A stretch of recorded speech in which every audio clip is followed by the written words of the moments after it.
Hello, hello, my green skin. Welcome to the farm, boys and girls. Welcome to Throwback Thursday. Welcome to the fun. Welcome to the silly. Welcome to some trailers. Welcome, Bob. Welcome everybody else who ends up showing up to this thing.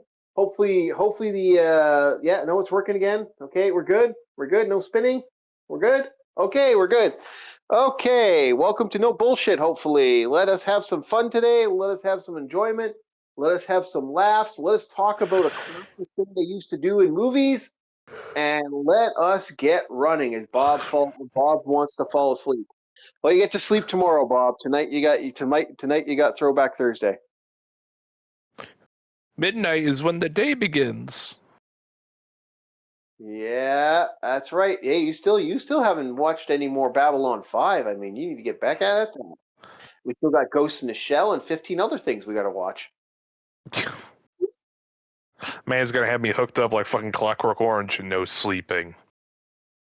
Stop it, please, I beg you. No, not yet. We're good. Hello, we are good. Welcome, Western Bond.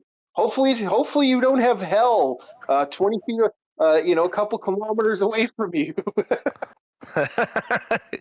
Oh Lord, no, the fire's interesting. Let's just say that. I say, isn't a kilometer like 1.2 miles? It's like a 0.2 added on it. Yeah, they're close. They're really close. They're close enough that if we don't get that rain tomorrow, I guarantee we're probably going to be going. Yeah, I gotta get a chair myself. I'm about to say, start doing the dance. Start doing a rain dance. No, if it gets any worse, I'm a little nervous. Right now, I'm okay. If not, that rain don't hit tomorrow.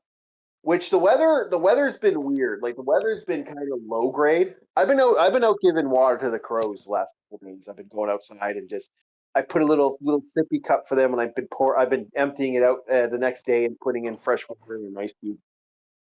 This may be a bit of a bold thing, but push comes to shove. You ever think about getting the shovel and just start plowing up earth to create what do they call that? The firewalls? To try and create something that the fire can't catch. There's gonna be, like I said, what's going on right now. I can tell you right now, there's a lot of stuff coming up, but a certain budget was not properly given. Thank you, certain government and certain firefighters that should be on the thing. According to what I've heard, certain people that should be where they aren't there yet, and apparently they're not going to be at it for a while. There's a reason why we went down from 55 fires to 64 fires. What were we? 78 fires to 54 fires to 60 fires, and 2 of those fires have been burning for days and days and days. There's an island where I do not know how the fuck that island is still on fire, according to the fire charts. There's an island on fire? Yep, the entire island's been on fire. What is this, Krakatoa? There's been an island on fire for like 2 weeks apparently, and I'm like, Jesus fuck, are you kidding me? Are you kidding me? No, we got some places. We're dealing with some issues, but we're not too worried about it right now. Like the benefit of where I'm living is I'm in an area where if we did have a fire, I'd be very surprised if it actually got to the city. He has standing stones. They have magical wards that they put up. Now, an earthquake that ever hits, I'm in trouble. I might say, if an earthquake and a tsunami hits you, it's the fucking rapture for the Canuckians. I'm sorry. Yeah, that's the Canadian Shield going bye-bye at that point. If an earthquake happens, I'm probably dead. If a nuke happens, I'm probably dead. But mostly, 90% of this should be dead. Dude, if a nuke goes off, most people are dead. I don't think anybody can face tank a nuke. Yeah, some people in Japan did, but that's not here. Shit. God damn. Too soon? It's fucking been how many years? You caught me off guard with that one. Fucking backstab. Yeah, fucking backstab with a crit. Holy shit. Yeah, goddamn. And man, I know my history. Double your dice damage on sheer shock value. Hey! I know my history, my friends, and it's not like dude. It's respect to the Japanese people that survived that shit, man. That's epic. That's epic. That's epic toughness right there. I don't give a fuck what anybody says on that one at that end. Yeah, sure. Yeah, sure. There's a chance of luck, but Jesus. So we got ourselves a little one of my friends as little cat Frankie Puss. We got a nice picture of him, staring at the sky. Yeah, the hell sky. Yes, one apparently one did survive at a bank vault, from what I heard. I don't want to get too much into that. I know enough about it because it's one of the few human natural disasters we've ever fucking created that is totally our fault. It's one of those like okay, when stuff happens, like when we had the certain areas just got kind of obliterated by nuclear fallout because of an earthquake that hit, and the ships that were randomly popping up, that shit was fascinating. That we were finding ships to this day. We're still finding ships. Are you talking about the Ayatollah, where we were testing shit? No. I'm talking about the not too long ago. We had a nuclear core breach in Japan happen because they had a fucking earthquake and a tsunami hit. And yes, that was back in 2012, 2014, somewhere around there. Yeah. It's still made tuna to this day. Tuna is actually you shouldn't eat lots of tuna because there's still a level of radiation in the water that's still to this day still kind of kicking off. But the Umibozu. But it's still kind of there to this day. But what's happened was because of that tsunami, that massive storm that hit off, there are boats that are still being found to this day where these ghost boats are still these Japanese random ghost boats. We're still finding them. And that's almost 10 years later. That's fucking unnerving to think that these boats have been floating around with nobody on them, or people that have been dead on those boats for over fucking 10 years, mummified on a boat that's just kind of sailed around the world, and no one really knew, and they're just randomly showing up. Ghost boat. Yeah, it's a fascinating thing, but I don't want to get too much into that because it's depressing. How about I say if they ever show me that they have a ladle and a cup, I'm throwing salt. Immediately throwing salt. Yep. All right, boys, we're gonna get to the fun tonight. Okay, let's stop being depressing. Yeah, Chief. Yeah, stop being depressing. You did this. It was all you. All right, next we're going to get to the Shikoden anime official trailer. This is actually based off a video game, a JRPG that Bob might like. It's an interesting JRPG, actually. It's a kind of a you don't have a group, you have an army that follows you around to fight. It's not just like one guy tactics. You'll have you could have up to like 30 people, I think, like follow you around and stuff. It's really kind of fascinating. All right, let's get going, boys. 3, 2, 1, let's go. Woo, let's play. 僕には力は必要ない、そう思っていた。でもたくさんの人たちを守る力が欲しい。自分の無力さを思い知らされた。だから立ち向かう力が欲しい。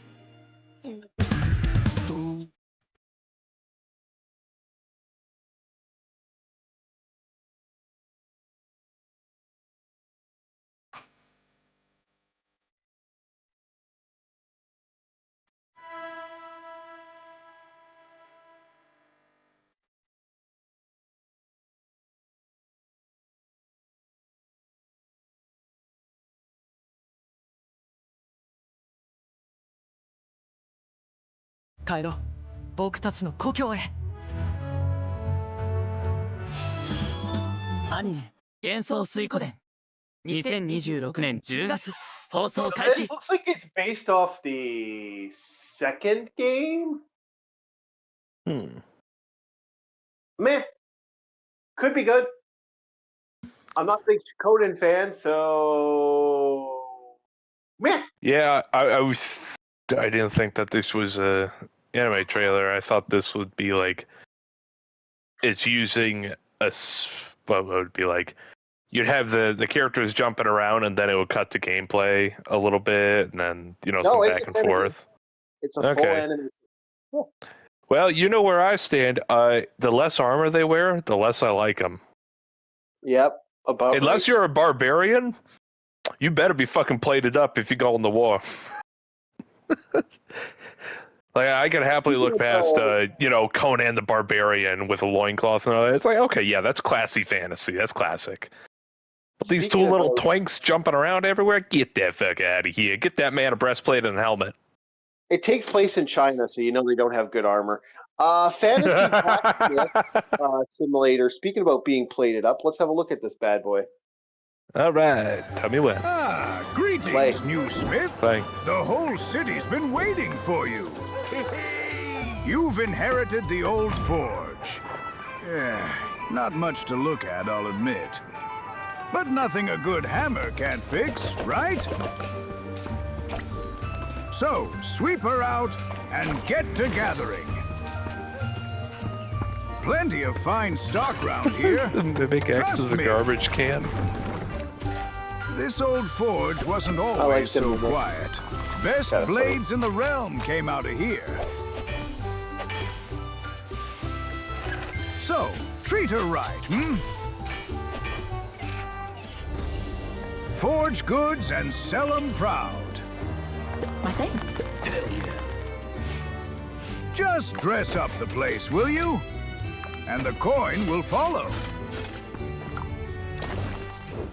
This is similar to like the VHS store and the supermarket simulator. Bow making, perhaps? Or jewelry, if that catches your eye. And when business booms, you'll need a friend. Or two. More hands, more laughs. So, come on then. We'll be waiting for you. Fantasy Blacksmith Simulator. Join playtest and wishlist now on Steam. I was actually tempted to look at this today, but I decided not to. Why not?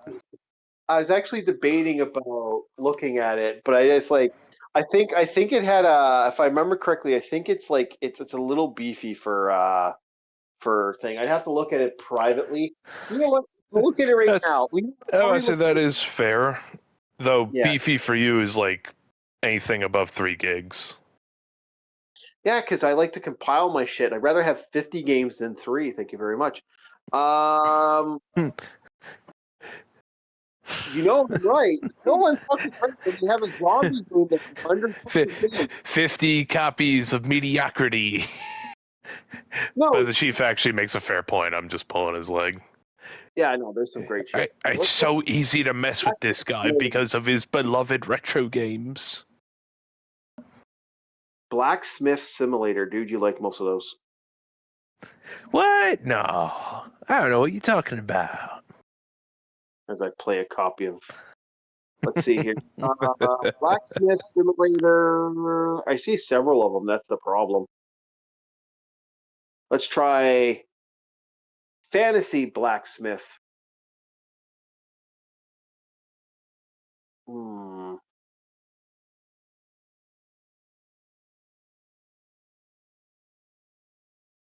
Fantasy Blacksmith is on. It's being annoying. Let's quickly look here. Smith.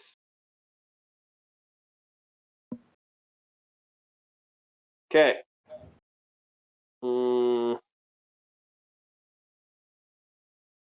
Mostly been out for a while, so this isn't even. There's so many of these. Oh God. Okay. You know what? We may actually have to go one step farther. I have to touch the Immaterium for fuck's sakes to get this figured out. Fantasy Blacksmith Simulator. Did you get all 3 keywords? Yep. And it didn't show up still. All right, so I'm going to go through game trailers and see if you can find the game. Get a direct link. Is there a link in description? Oh God, it's something. Wow. That's fun. Not even in the link in the description. What the hell, boys? Hmm. Mm-hmm. Well, fuck it. I remember looking at it. It was a little beefy, so fuck it though. But there is 2 other games on here I'm definitely thinking about picking up. All right, let's get back to this, boys. We don't need to watch that anymore. I do want to play this, but I don't want to. I didn't get permission. So, all right, next is Orpheus, to Hell and Back. Orpheus. Yeah. Oh, Orpheus. Yeah. Yeah, isn't he a bard? Yep. Tell me when. Hit play. Game Boy?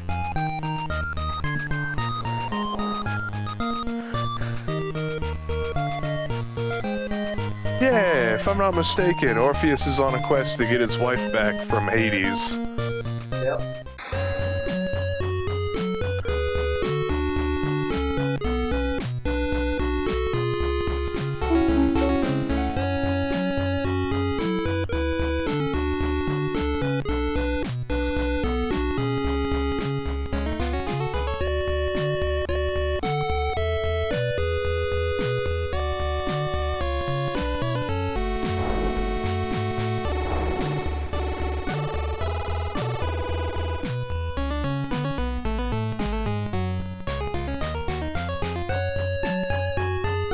I like the idea that you can manipulate the area, and Yeah.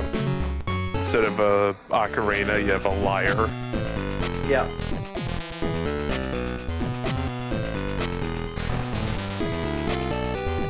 Sad enough, the game I don't think I'll actually play. It's one of those games where it looks cool. It does.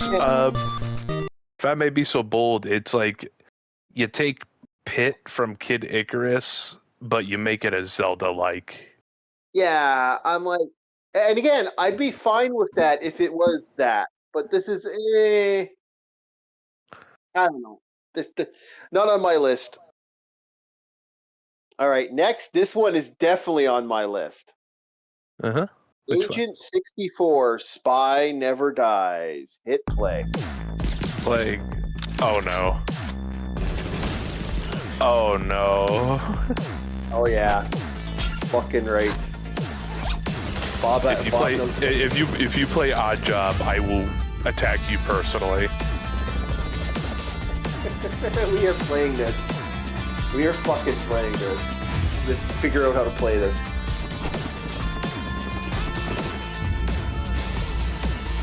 Oh, mission objective modes. Okay. Yep. So this could also be kind of like a party game. Yep. Split screen and online. Yep. Classic, man. I'm fucking in.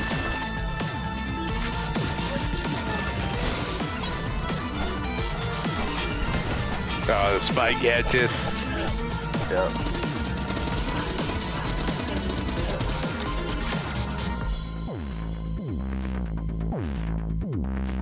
Fucking yeah. That's neat. That's really neat to go back to the GoldenEye era. Yep. Fucking yeah. Fucking A. I like that where you had like 2 different teams. One stops you from doing your objective, and the other one has to do like blow up this, get this data. It was like, oh man, that's kind of cool because it's not just GoldenEye. What was the Intruders? Right? Was that the name of the game? Yep. Yeah, it was that party game. Yep. I think it All was. right. So first off on the Bob list, Bob is going to review From Old Country Funkin' to Swordmaster. Well, let's actually call it what it really is, and just give it what it's supposed to be. Hema waifu bait. Yeah, right. Okay, there we go. I don't know if Bob's looking at. Might want to look at the video, Bob. It's the battle skirt girl. Yeah, but we're doing it right. Okay, there you go. Okay. There we go. There's our anime review. That's what this anime is. Yeah, it has so much for it in other areas, but then it just gets muddied up by waifu wants to get in this man's pants, and it's just like, can you stop? Yeah. You have this dedication and level of give a shit put into the sword fighting, like legit stances. You animated legit stances, but you slapped waifus on it. Why? I'm not asking for, a dark fantasy or anything. I'm just saying, waifus, go where you belong. Go to the bleachers, all right? We don't need you right now. Technically, we never needed you. We only need, the one main girl, all right? That's all you need. Yeah. We don't need a fucking harem. Yeah, this is so over the top on some levels. It's so extreme. It's so funny because, like I said, that's why I did that whole zoomed in on the boobies. Because legitimately, this series, first of all, most of these girls do not wear proper clothes in an army. The fact that they're in an active medieval army is kind of suspect even then. But then I'm gonna butcher this knightly order when I get my chance. But go for it. Yeah, my hotshot discipline. My hotshot. No, look at this. My hotshot disciples are all grown up, and now they won't leave me alone. What the fuck is that? Okay, just to I've talked about this before. I did have a review of this before, but I rewatched it because I'm watching both this and I'm watching season 2, and I keep thinking to myself, first of all the girls in this are fucking airheads. Yeah, except for one that I've seen so far. No, she's an airhead too. Oh, even the magic swordswoman is an airhead? Oh, Bob, I'm sorry. They're all stupid. They're all. Oh boy. And the thing is. Oh, this series. Oh, Bob will not be kind anymore. Go ahead, Chief. This series. The problem I have with it is a harem. It is a pure, unadulterated harem, but it's not like a fun harem. There's some animes that are more fun when they're harems, because usually harems only work in a dojo. These are fun. This is more fun in a way because of the combats. There is some cool moments in here, and there is some great things.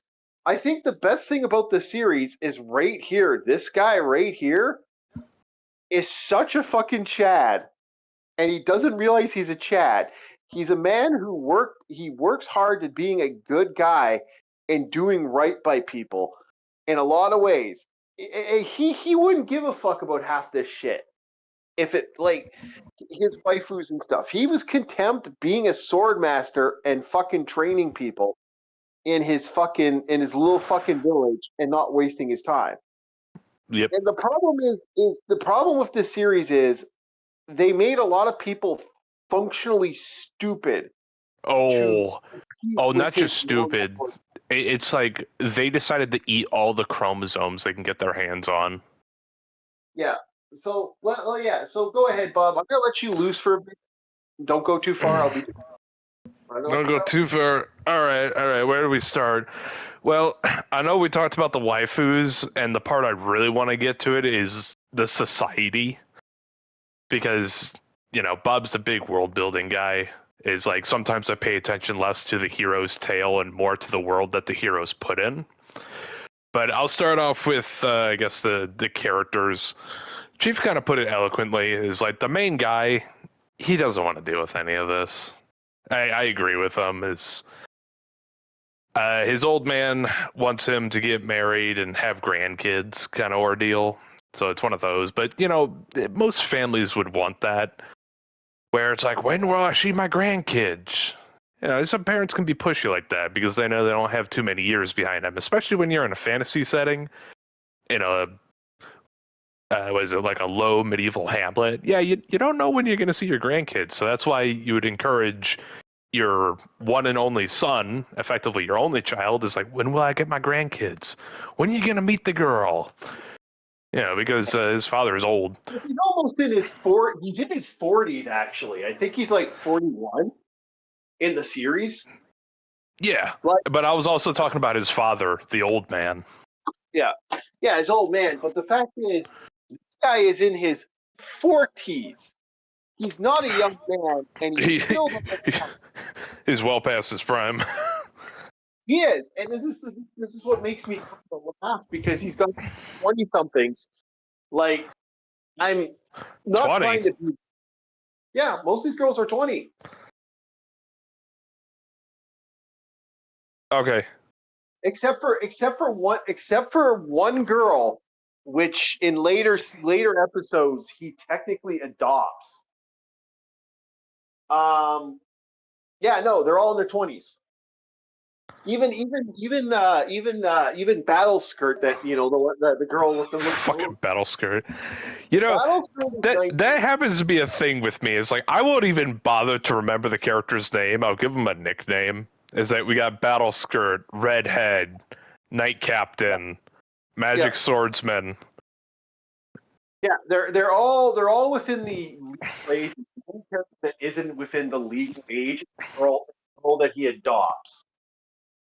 And that's it. Everyone else is in their 19, 20. There's not a single person here that's super goddamn young. Not a single goddamn goblin either. Well, yeah, and here's the thing about this series. It's clear there's been war in the series. They actually do later on have, like, serious conflict. Like, there's some serious shit going on in this series. But then it's muddled up with these girls that are, like, absolute fucking, like, useless. In a lot of ways, combat-wise, they're useless characters. Like, we're talking absolute uselessness. And a lot, like, I couldn't believe that some of these girls were, you know. Redhead, in my opinion, is the worst case. Yeah. Like, if one string pops, her cupcakes are out. Yeah. That cloth is holding all that in. Like, shit, man. You know, in the medieval era, she would be fucking shunned for being that scantily clad. I understand this is a fantasy setting, but well, even this, dude, how the hell is this holding up? Like, at that point, it's just metal decoration. It's like the isn't Battle Skirt wearing like a little gorget piece that's like right at her collarbone? Yeah, she is, and then she's got. And it's like, what the hell is that gonna do? That's just decorative at that point. At least the gauntlets make sense. The gauntlets and elbow protection, fine. But your air quote breastplate, all the material is around the back end, and then you have this split in the front. You know, the part that's facing the enemy. It's a battle bra. You know, I don't mind this shit in anime and in video games, because video game logic. Like, in video games and anime, I don't usually mind this shit, but when they actually, you know, we wouldn't be harping on this so much if it wasn't for the. It is so heavily contrasted with the HEMA techniques that the Swordmaster does. Exactly. That is where I'm like, you put this level of dedication, this level of give a fuck into the animation and the fighting style and how this guy trains. Yeah. It's not like some other shonen anime where a guy has the magical wind slash because he breathes a certain way and he cuts a fucking mountain in half. If it was that case, okay, yeah, it's just some fucking thing. No, this is very grounded combat. It has a level of ground. Like, the first thing they do is literally dispel a spinning attack. That's literally the first thing they do in the very first episode of this series. Or sorry, is it the first or second? It's one of the two. I think it leads off from the first and then goes into the second. Yeah. Somewhere around there. It's like the ass end of the first one into the second, somewhere around there. He literally Zoom in on the guy, the blonde guy. I know he's on that poster. That dude. That's Mr. Spinny Attack. That is the effective sheriff, if I'm not mistaken. He's like the sheriff. He's not, because the leader of the Knights Republic is this guy. Yeah, this guy right here. But here's what's funny about that. He's not. The leader and the sheriff is the leader of the Night's Watch is the white-haired girl that brings him into the story. No, well, yeah, she's Knight Captain, but as she said, blonde tan guy, he acts as like kind of her second, but acts as an investigative body. Yeah. And the first thing he does is one of the most absurd maneuvers I've ever seen in combat. And apparently this maneuver's never been beaten in fucking their swordplay. Never. Not a one. I swear these people have a side of lead whenever they eat dinner. Either that or that alcohol is fucking strong. Like this guy jumps in the air and spins around like a top. And all Buddy does is it clicks his heels together. Mm-hmm. Oh, not to mention, he's not striking with both hands. Apparently, he was like striking with one hand during his spinny move. Yeah. During his undefeatable, never been defeated by anybody, and all Country Bumpkin does, all this guy does is sidestep. That's it. It's a sidestep twist, and using that twist goes in for just a little tap. Mm-hmm. And he knocks the sword right out of the guy's hands. Like, there's no combat with this character. Like, she has at least, again, back to what this anime really thinks about. Okay, anyway. She... Back to battle skirt. Yeah, back to the boobies. She has, like, a technique that actually has a balance to her. And then, like I said, it's weird how they do it, because, like I said, they even incorporate sword magic, and the sword magic's interesting because it's basically someone doing a Zelda strike, like that Link, like being. Yeah, she used like a little light magic to tie up a thief that ran away with a woman's purse, and then I don't know. That's a fad I see a lot. Is like to show off this character's power. Let's just have some random commotion happen, and then they could show something off. Yeah.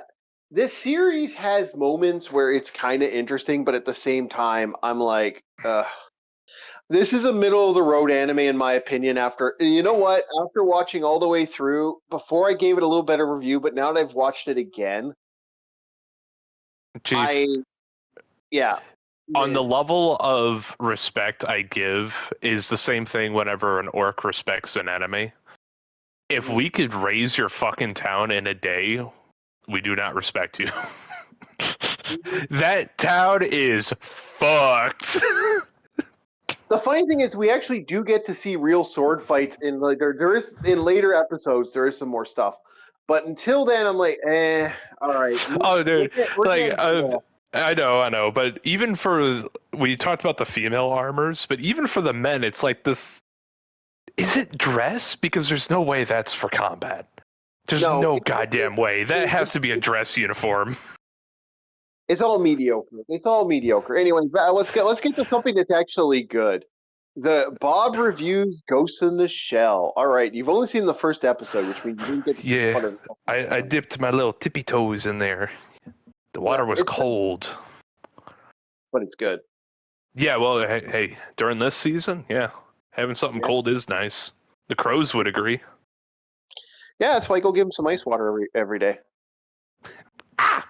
They're actually, the scary thing is, since I started doing that, I've been noticing where I'm at, they're like staring right at my window.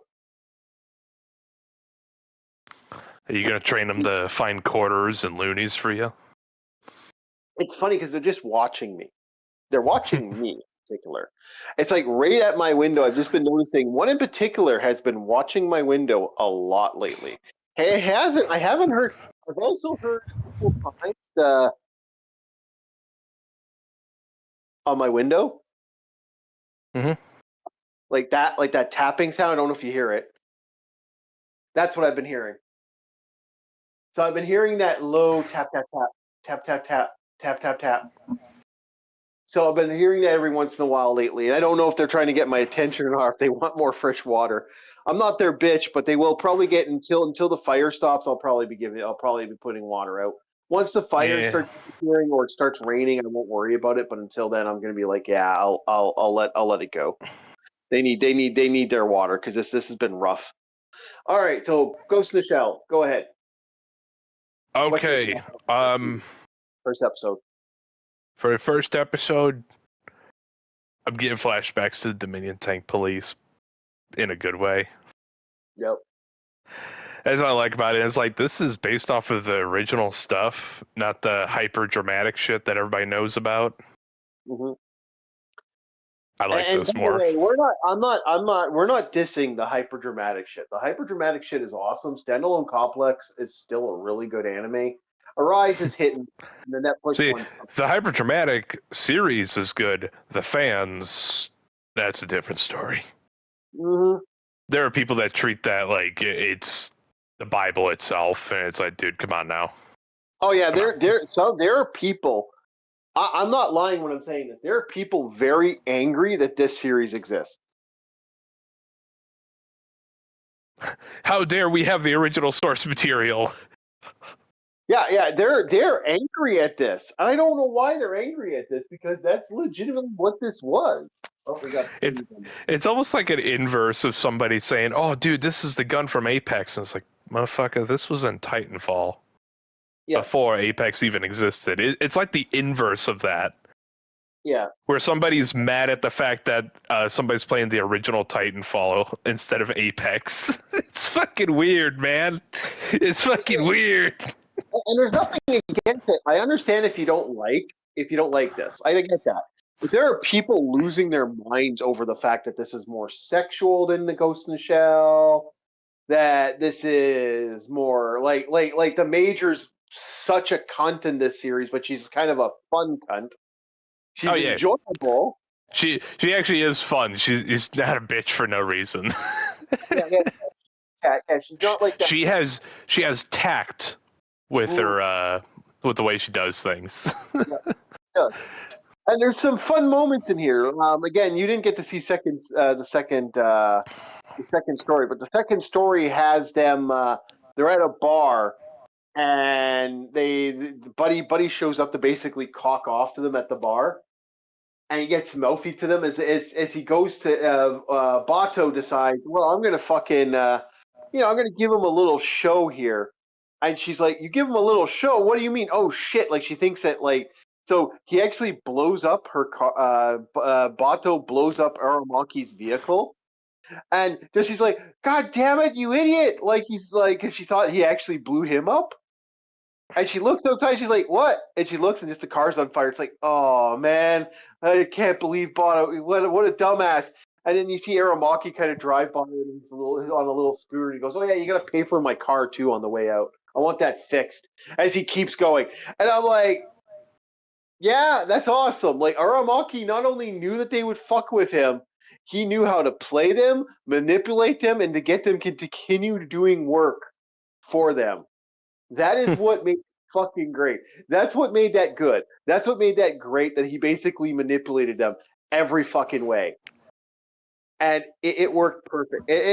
To me, that's cool. That's like a neat tit for tat. Like it doesn't put the Major on a way where the Major's like in actual Ghost in the Shell, she'd be a loyal puppy.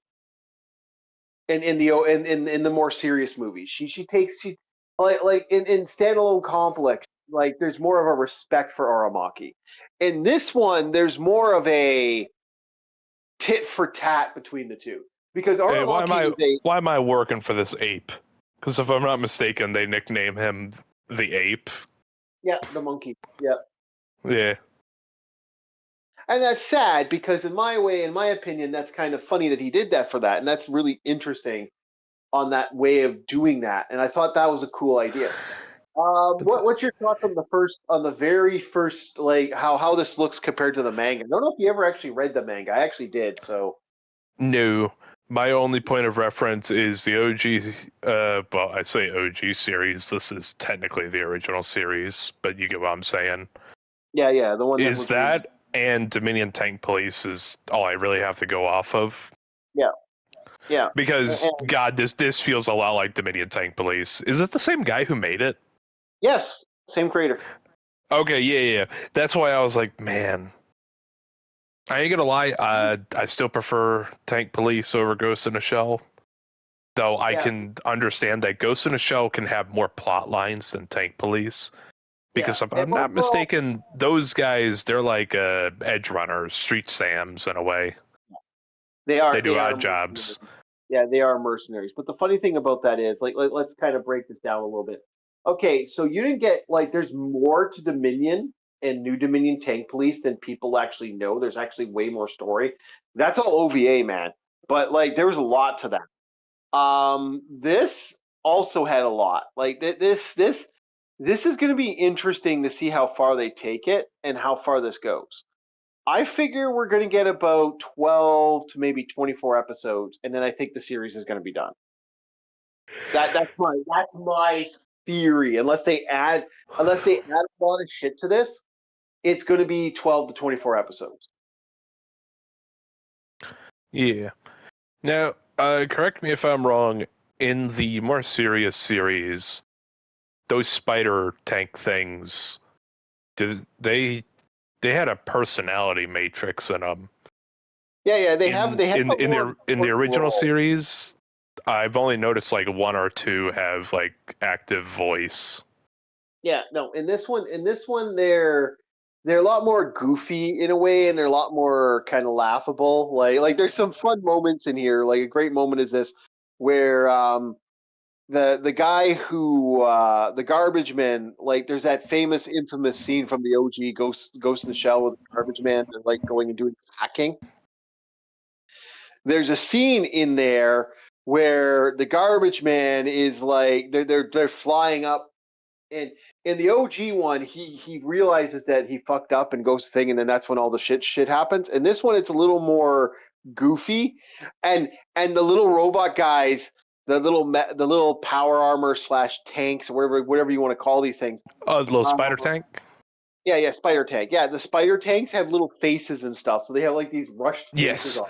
I did notice. One of them had the little, was it the meow meow face? Mm-hmm. Now, my only interaction I remember from the more serious Ghost in the Shell series was, "Hey, you remember when you told me about God?" Yeah. It was like the machine trying to conceptualize. Is so if this is ones and zeros, God is a quantum figure. It's oh wow, damn. The machine's it's over the top. They really do play with artificial intelligence, and I'm not going to say this right now. Those little artificial minds, man, are they did certain things to them. There's a lot to the old series. There's a lot to the standalone complex series, and there are basically essentially 4 universes now at this point. 5.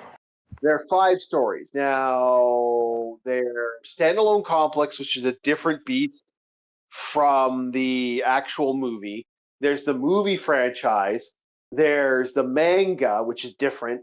Then there's this series, so that's 4. And then you got the Netflix show. And then if you really want to be generous, you can count that fucking the live action movie, which I don't hate as much as people hate. Okay, never watched it. I don't hate it, but I don't like it either, because it's like someone took a summary, like a clip notes of Ghost in the Shell, and never actually read the thing enough to actually understand it. Like the Scarlett Johansson not being Japanese bullshit makes me laugh like a dumbass. I laugh at that. I think it's funny. I think it's absolutely a hoot. In a world where cyberpunk is a thing and you do not need to be in your fucking body and you can make anything you want. Really? Also, something they don't understand about the Major in the more serious Ghost in the Shell shit, she looks like a sex fucking bot.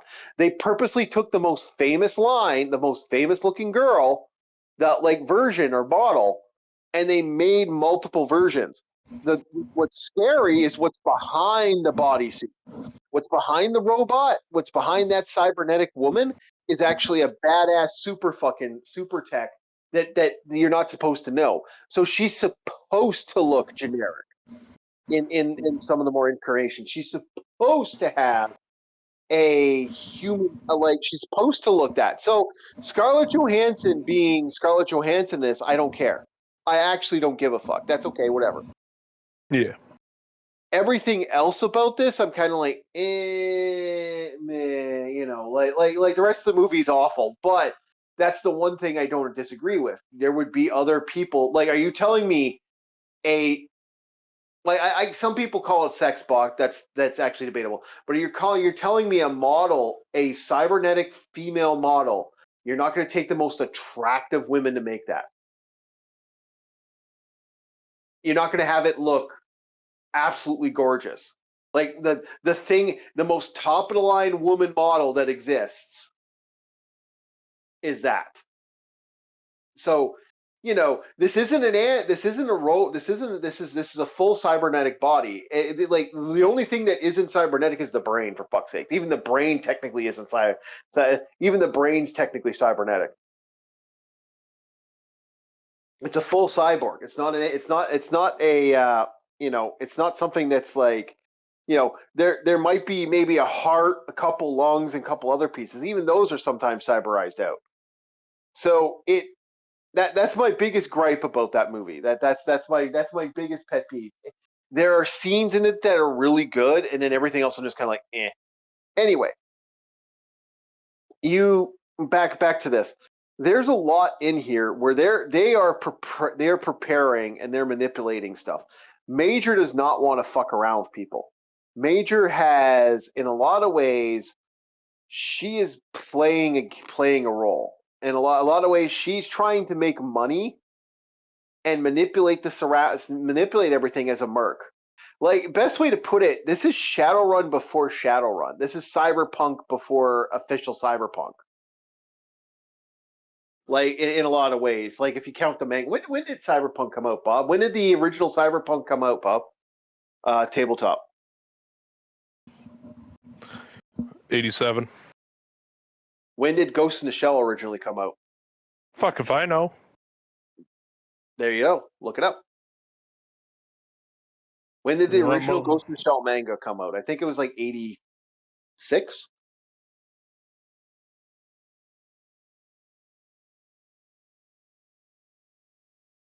I might be wrong. Was this the 90s? I don't think this was the 90s. At least the art style doesn't scream 90s. This says 80s to me.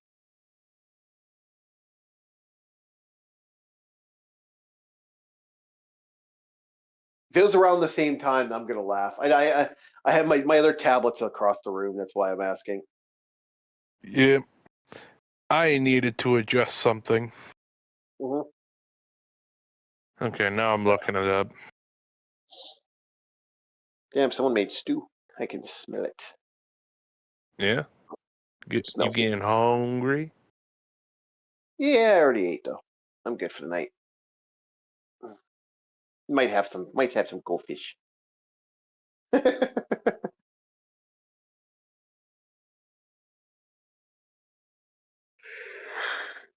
Well, Bob's looking that up.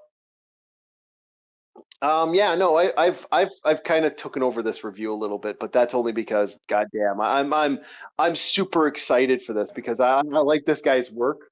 He also worked on He's also the guy who created Appleseed and Platinum Laborer, if you're wondering. And yeah, I think the original Ghost in the Shell. 91. Really? Yeah. That art style does not. It debuted in Japan April 1989. The first published as a collection in the Tankoban volume was on October 2nd, 91. Certain Cyberpunk. The English adaptation was officially released in North America by Dark Horse Comics in 95. Yeah, but okay, I'm because I'm certain Cyberpunk did not come out in '87. I could be wrong. Maybe it was like second or third edition. Here, I'll find out right now. We'll look it up right now.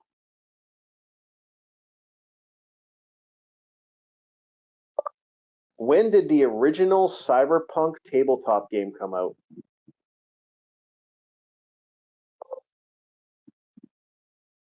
(1988).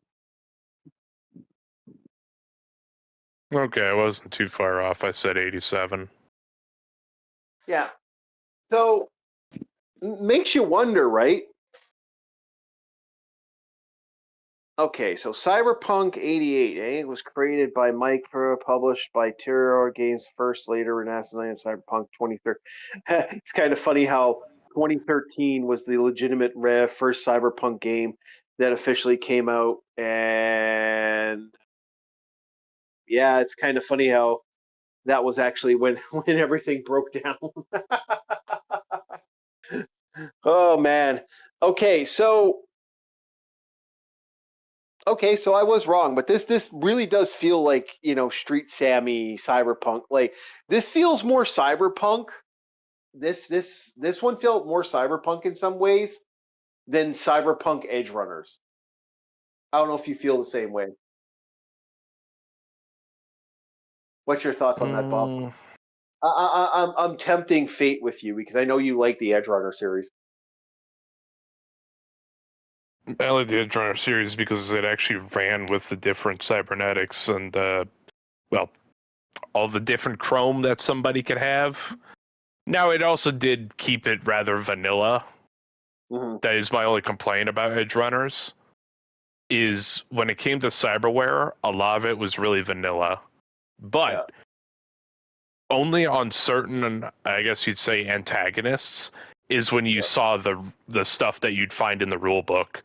Like the one guy who is a BD artist, he had a cyber eye on the lower back of his neck that blended in almost perfectly to look like just a port.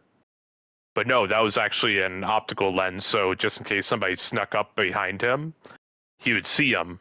And he also had an EMP pulse to disable cyberware and knock somebody out. Yeah. I think like you're not going to see that too much weird in this series, but there's some cool moments in this, and I like what I'm seeing. There's a fun moment where in season 2, in episode 2, Bato kind of looks at a bomb. And he's like, a mine. It's like, wait a minute, this mine's this. Wait a minute, they use this mine to do this? Well, fuck that. I'm going to disarm this and take this little baby home with me. And I'm like, that is such a merc thing to do. That is like, oh, they're using this top of the line mine poorly. Okay, I'm just gonna steal this.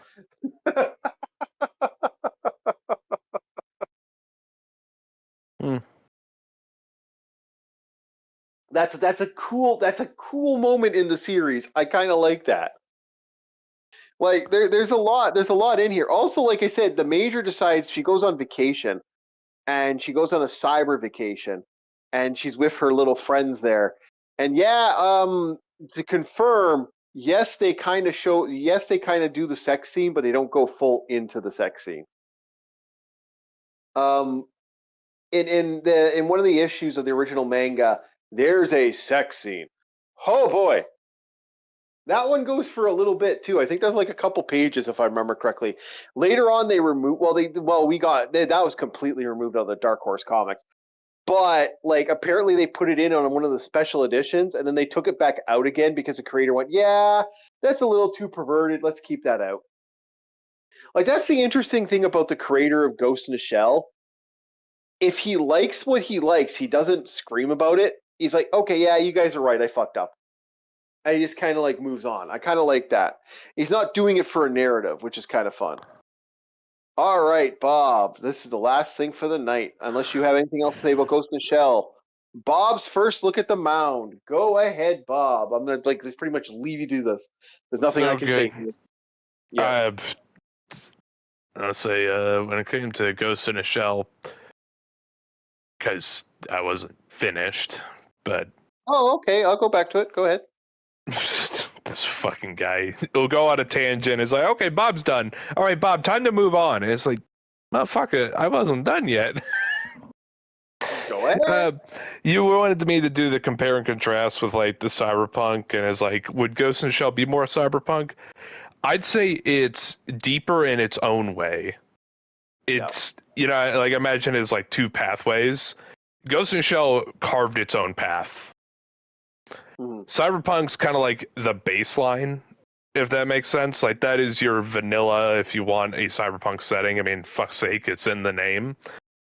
Ghost in the Shell has its own take. Technically, Dominion Tank Police is along the similar vein. Yes, I know, same creator.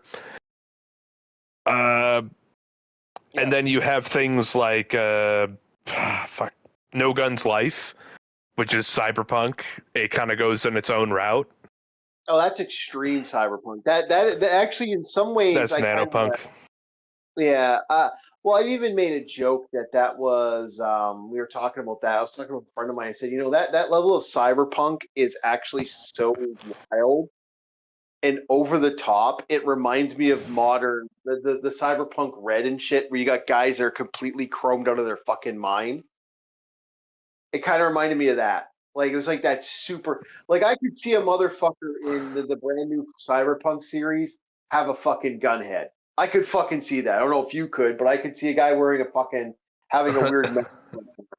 I should tell you something about that.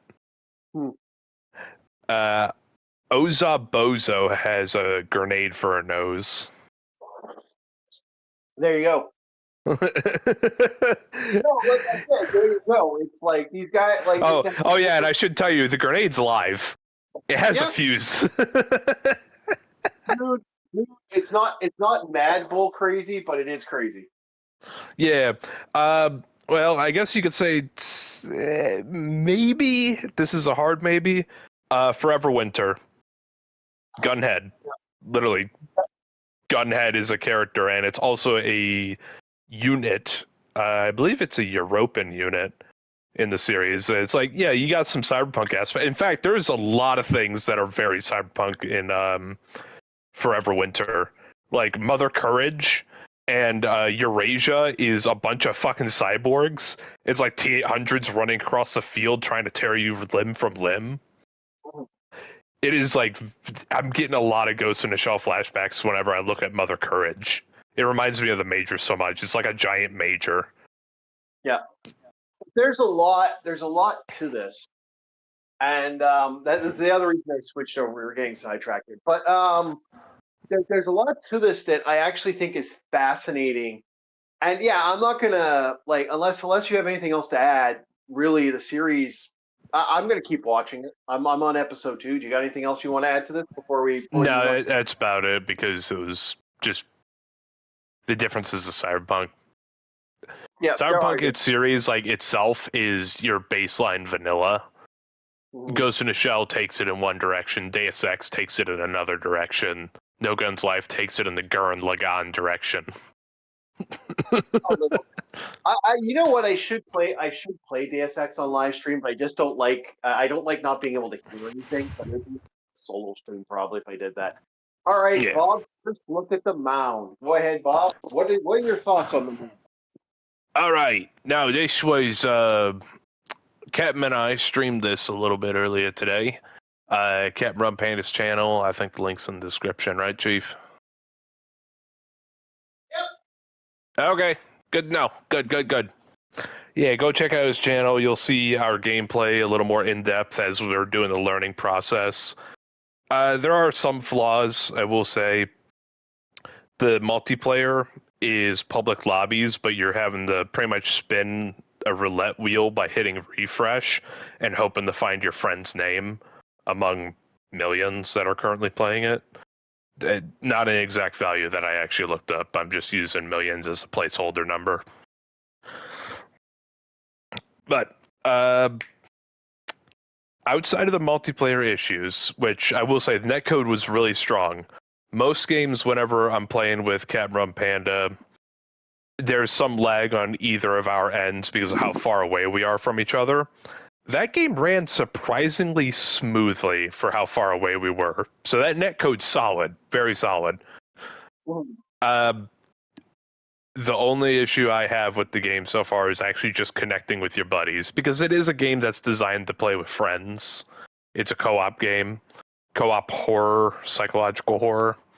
Takes place in the Age of Sail. Like, we're talking when the conquistadors are going down the Hispaniola, that era.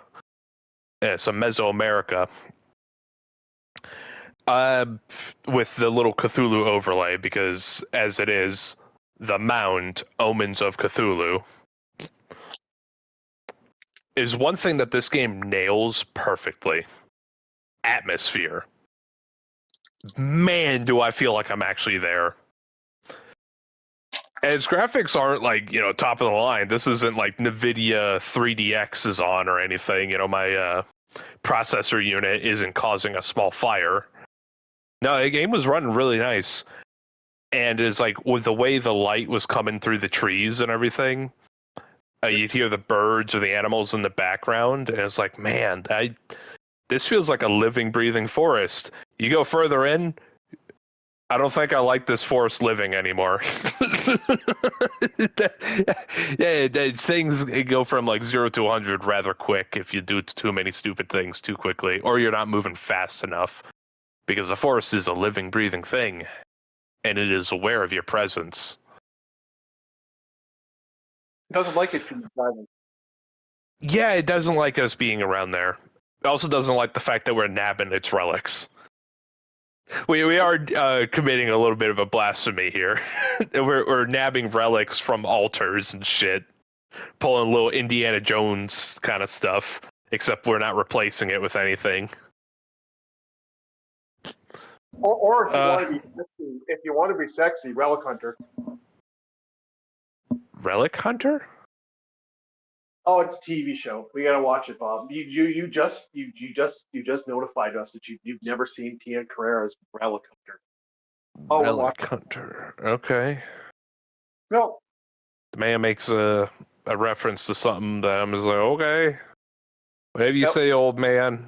Don't forget to take your meds.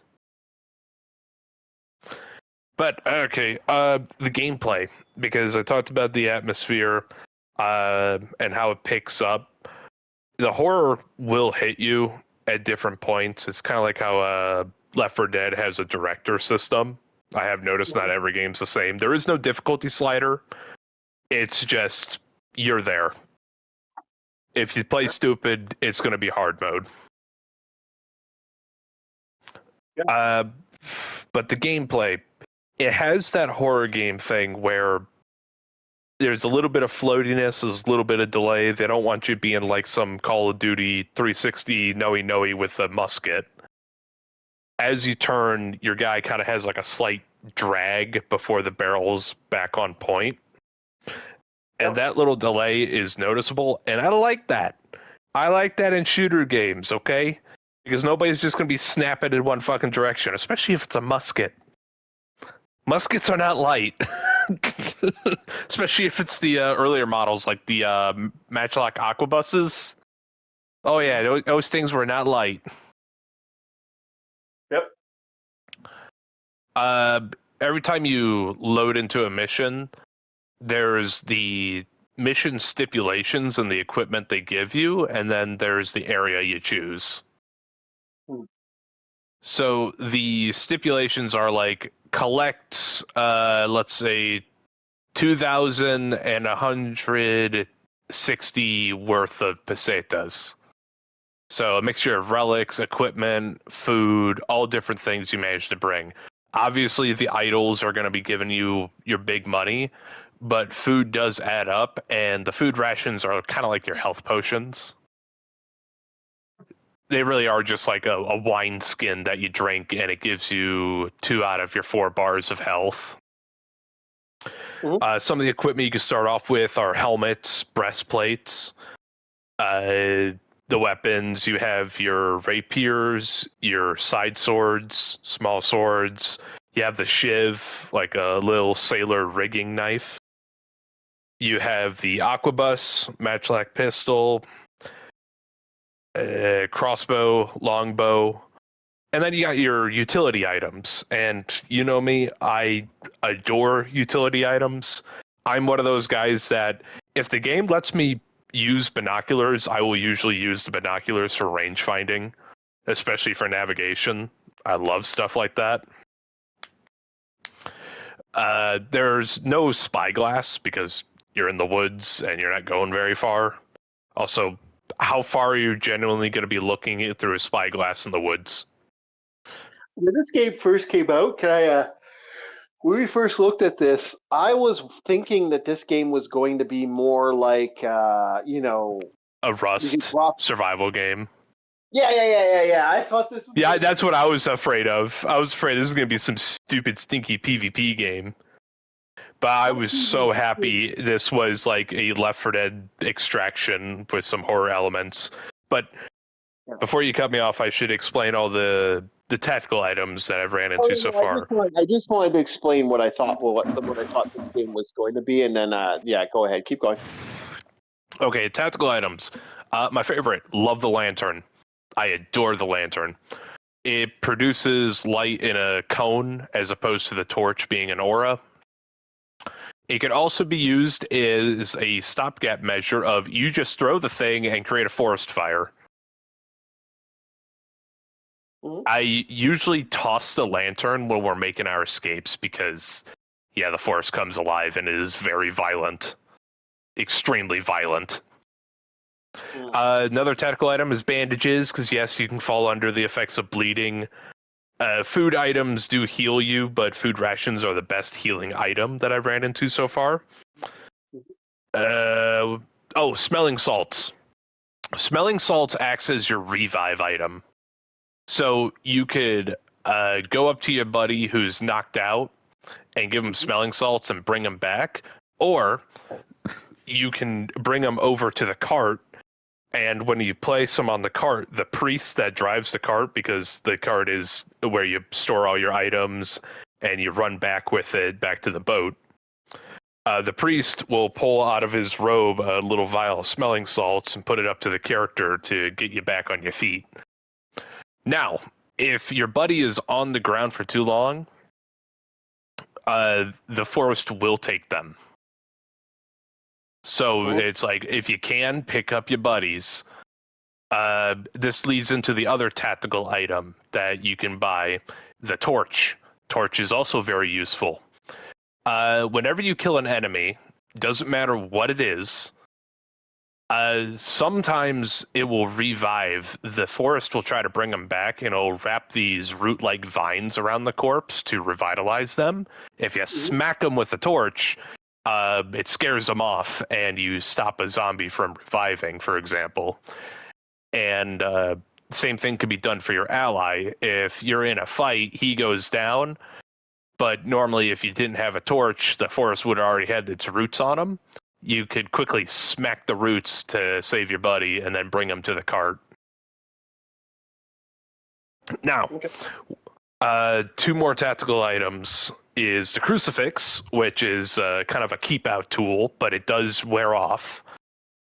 The zombies will, kind of stay their distance, but as you keep holding it out, they'll get used to it and start encroaching and then attacking like normal. And then the other one is the medallion. Medallion is like your treasure detector.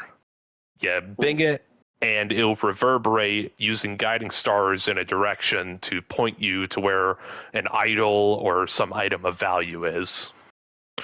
The stronger the resonance, the more valuable the treasure is, so to speak. Now onto the gameplay. Let's say hypothetically you don't fix your buddy up and the forest takes them. You will respawn, but you're not able to control your player character. You will be corrupted. And what happens after that, I don't know. Outside of, you can just see your guy being hostile. I assume whenever you knock out a corrupted person, you could bring him back, I think, because the smelling salts had a little description of will bring your buddies back, even if they were actively fighting you at one time. So I think the smelling salts act like that. So if you knock them out whenever they're corrupted, you may be able to bring them back, but that's not a hard confirm. Don't know that fully yet. Okay. So the basic rundown of every game, let's say we go with that original value of 2,160 pesetas. What you do is whenever you get to the area, you have the boat, which is your enter and exit point, and then you have the cart.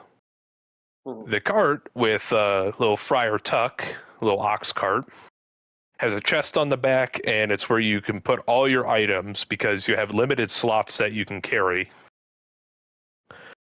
There are things you can collect more than just treasures. You can collect firewood, you can hunt deer and put the deer on the cart, which adds into a system with the cook where if you turn in so many deer on your expeditions, he will give you food rations for your next run. So you can have a feedback loop kind of effect. So extra health potion. And as you continue on, some areas the cart can reach, other areas you cannot, such as side paths. If you need the cart to move up, you can blow a horn to have the guy return a horn call and then ride up the cart to your current location. Obviously, he still has to follow a certain path that only the cart can reach. Yeah. But yes, using that cart is kind of the way to victory, is like, once you grab an item, try to turn it into the cart as soon as possible. Always keep at least an empty slot. Best if you keep 2 slots empty. Helmets and breastplates do not take a slot. Once you grab them, they're on you. And they reduce damage, but they can break. Everything can break. Your little shiv can snap, axe can break, your aquabus can misfire, especially if it's raining. Another neat little effect that most games miss out on black powder weapons is, yeah, there's like a set odd chance of your rifle just goes psst instead of firing off because, well, your powder's wet. Same thing goes for things you pick up from zombies in the environment. So far that I've ran into, it's like heavily weathered and decayed tools. So it's like you have an axe that you find and the head is worn, rusted, and bitten into from decay. And you only get like maybe a few swings, does less damage than a fresh one. But in a pinch, you could use it. Same thing for matchlocks. You could find decayed matchlocks that, it even says in the description, has a very, very minute chance of just exploding. I like that. I like that. It's like, well, yeah, matchlocks sometimes weren't the safest thing by comparison to modern day rifles. Then you add the fact that you gotta look out for rain, and then you add the fact that this thing has not been maintained for however long it's been here. You could load a powder charge and it'll just explode on you. Bye-bye face. Yep. Now, moving on to the other gameplay with the enemies, because this is where the aspect comes in of the combat. The basic enemies you run into are zombies, usually like past villagers or other Spaniards that came over. Yeah. You can get a backstab on them if their attention is on someone else or not directly on you, such as you snuck up behind them. You could get a free backstab, insta-kill on them. I like that. There is no block function in this game, unfortunately. You kind of just got to trade hits or keep just the right distance, and there is no dodge feature. You can't like take a quick back step if you have the rapier. So the combat's a bit clunky, which I guess in a way adds to the horror, kind of. It's kind of a moot point because it's not as stupid as Scorn's combat. Scorn felt like I was actively fighting it. This one, it's like, no, I could still put up a fighting chance. But this is definitely a teamwork game. You want to stick with your buddies because there's also a sanity thing here on top of maintaining your health. going by what I call the spooky idol, which is usually a statue that whispers and hums. Being near that drains your sanity fast because it's producing eldritch nonsense that's making your guy lose his mind. And the hallucination effects are fucking cool.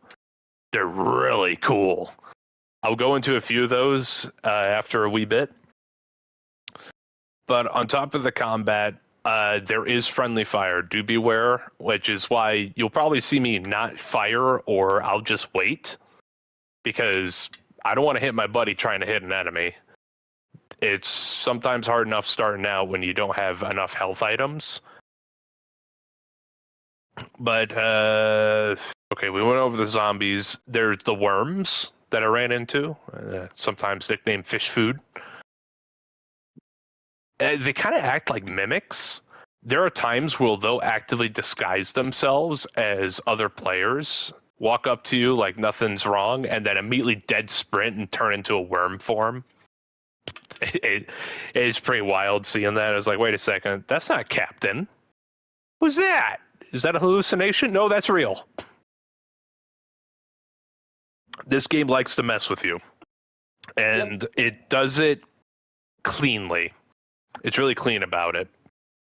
Where sometimes the enemies are real, sometimes they're not. Sometimes the enemies are actually your allies in disguise and your guy's just going nuts. Yeah, sometimes you're a tree. Yeah, Captain ran into that. He was on low sanity, and apparently I was a tree. I don't know what I looked like. Was I a tree with legs, or was I just a tree kind of just no-clipping around? You were a tree, and you're hopping. I was a hopping tree. It was rather amusing, actually. We were watching the good stuff. Like, oh my god, lots of trees. It's actually quite funny. Yeah. But yeah, welcome to the Feywild, ladies and gentlemen. That's what I would call this place. It's the Feywilds. You mess with the forest, and the forest bites back. The different hallucinations you can go under is, like I said earlier, where you can see each other as enemies. And it's not like, oh, you kind of look like an enemy. No, it just replaces your whole character model and makes it to where you're not holding a weapon or anything. So it looks more believable. I was shot in the ass by Captain because he thought I was a zombie. Yeah. I didn't allow him to pick up a firearm since. Because I will always double check before I fire on a target, especially if I'm actively aware, oh, this game will fuck with me. Well, I need to pick and choose. There's even been moments where, because my guy was at such a negative sanity that he saw everything as zombies, I just saw two zombies collide with each other, and it was an active fight, and I said out loud, I can't figure out who's who amongst that, so I'm just going to walk away from that. Because there was also a third guy who can actually see what's going on. He was fine, sanity-wise. I didn't want to hit the wrong guy, so I just went back to the cart. Mm-hmm. Another hallucination you can have is actually kind of visceral. It'll put flies on your screen, like oddly detailed, realistic-looking flies. Like they're right on your screen. Mm-hmm. And for a second there, I was like, wait, did a fly get in? Like I'm actually, I touched my TV screen. It's like, oh no, that's the game. Okay. That's really good. That is. Yeah, there was one moment where we were going back, and another negative sanity effect you can go under is everybody's a ghost, and their voices are echoey. Mm. So as we're running back, we're making it, nobody's hot on our tail. So everybody's a ghost, but the cart's fine. And then halfway through it, the cart turns into a ghost cart. And everything's all echoey, and it's like, all right, yep, we're going to make it. Slightly loosen my bearings a little bit. Okay. Yep. There we go. All right. Trying to think, because that's what I like about it is the hallucinations are seamless. They are. You will look in one direction, see your buddy. You look away for a second, your guy reaches a threshold to get fucked around with, and all of a sudden it's a zombie in front of you just looking at you. The only way you could tell it was a friend is it's your buddy's voice coming from said zombie. I ran into 2, maybe 3 different eldritch creatures. One of them was a fish man straight out of Innsmouth. Friar Tuck beat the brakes off of him, I'll be honest, as I beat his head in with a rifle butt. There was the worms, the fish food. But yeah, I think I'm just going to nickname them worms. To give you a rough description of the worms, they are a bundle of worms that form into an oddly humanoid shape. And they hit like a truck for some reason. I don't know what is going on, but they hit like absolute trucks. Like 1 to 2 smacks and they shatter a breastplate. And the third eldritch creature was actually kind of the most haunting one, because I was like, I hope I can hit this shot. It was this 2-mud eel thing that floated in the air and made buzzing of an insect as it approached. Fortunately, it only took 1 rifle ball to take out, but I was just like, ew. Ew, it's gross. I'm just happy it didn't get any closer.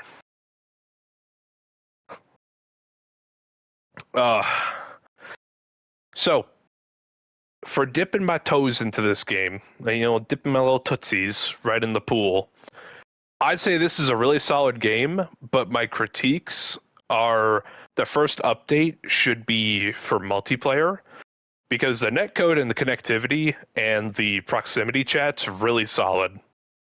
It works so far. It's just getting into a room with your buddies. I would suggest setting up a room code system if I was to talk directly to the developers. Do a room code system, because some people can they use some sort of social media such as like Discord or what have you. And you could just say, hey, this is the code, type this in, and you're playing with your buddies, because from PC to console, it's kind of seamless. Which is good. Like I said, it's really good. Console, yeah. Songs of Conquest. Come on, Songs of Conquest. I know. Please let me have the update. Yeah. I want to play Songs of Conquest with my buddies. So, but yes, everything in this game is solid. I will give this, starting out, for dipping my toes in the pond, this is an easy, I'd say 7 out of 10, because it has everything I like in it. It has Eldritch Horror mixed with Age of Sail Conquistadors, and I have not seen a game do this. I've seen like Cowboys with some Eldritch Horror, but I have not seen Age of Sail Conquistadors. Okay, so next on the docket, we're going to be talking about The Rocketeer. This is an interesting magazine. This is for those that don't know, this is the very fascinating thing that was created back in the day before internet, and hopefully it's popping up. Is it showing? Yeah, we're good. Okay. Before the internet, when something like a big time movie was coming out, they would do these movie magazines, and these are Meganese. Yeah, Meganese. It's like you had some cool shit that would come out for this. And I think this is cool. Like, these are kind of neat, especially because back in the day, Topps used to do these like booster boxes and card sets. You used to be able to get these. They're kind of fucking cool, to be honest. And then they had the toys too, eh? Like, these are this is with action arms Rocketeer, and then you had this was a gum dispenser and a head dispenser. These are These unique containers are multicolored, finely decal collectibles filled with delicious treats. The helmet and torso versions contain candies stamped with the Rocketeer design. I kind of want that. I want that mask. If I could buy that, like, I wouldn't. You want just the helmet, the action figure helmet? Yeah, that would have been so fucking cool. But yeah, here we got a big old poster of the Rocketeer.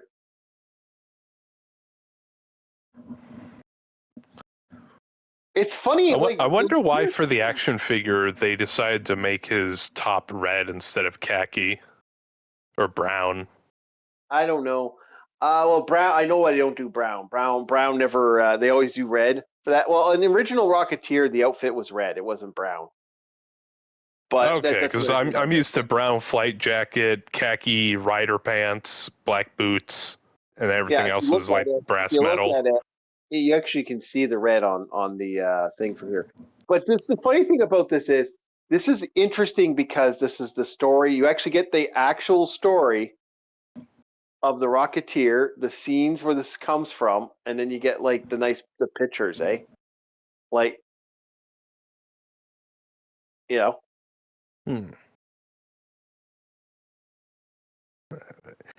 Oh, I also should say to the audience what I said earlier about Art Deco. I'm cool with the Art Deco aesthetic of the Rocketeer. I just don't like it when it's on, like, you know, the big Cajones building. Yeah. But this style for like a hero, or I guess you'd say like a pulp hero, I'm all for the Art Deco aesthetic. I get it. See, my problem with this is that Walt Disney, what kind of makes me laugh about that is, you know, Disney used to take cool chances, and they came out with something like this. And this is kind of a cool idea for a show, for a movie. And then they have like the Rocketeer that's actually based off the comic, I believe, that this guy created. First published by, Pacific Comics in 1982.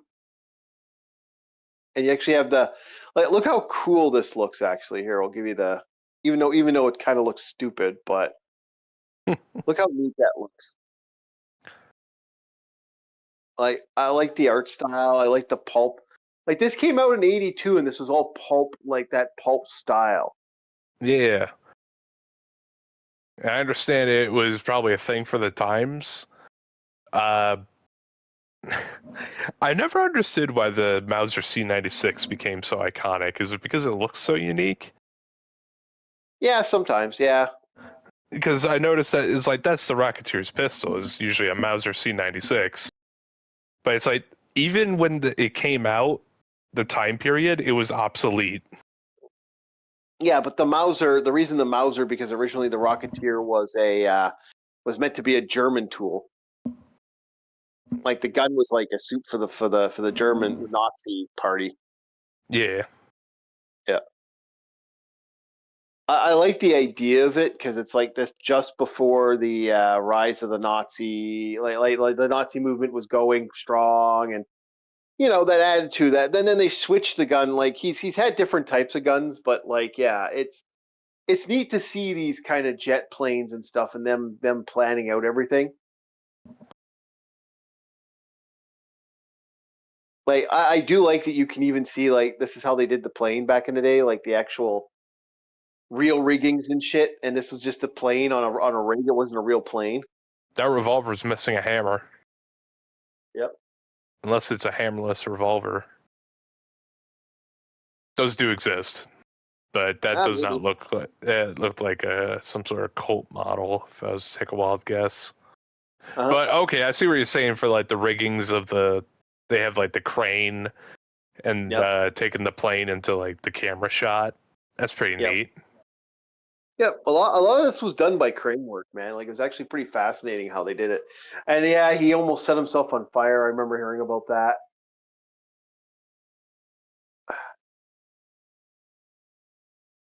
I like how they heartthrob, you know, as they show a picture of, you know, far away from, you know, how they incorporate how this guy, because women loved this guy back in the day. There were a lot of women that wanted to hook up with him.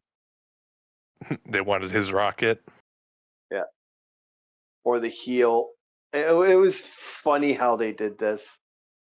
Like I said, think about this. Like, think about that this shit even exists. Like, could you imagine something like this existing? Nowadays, all this would just be like a small blurb in a magazine. Yep.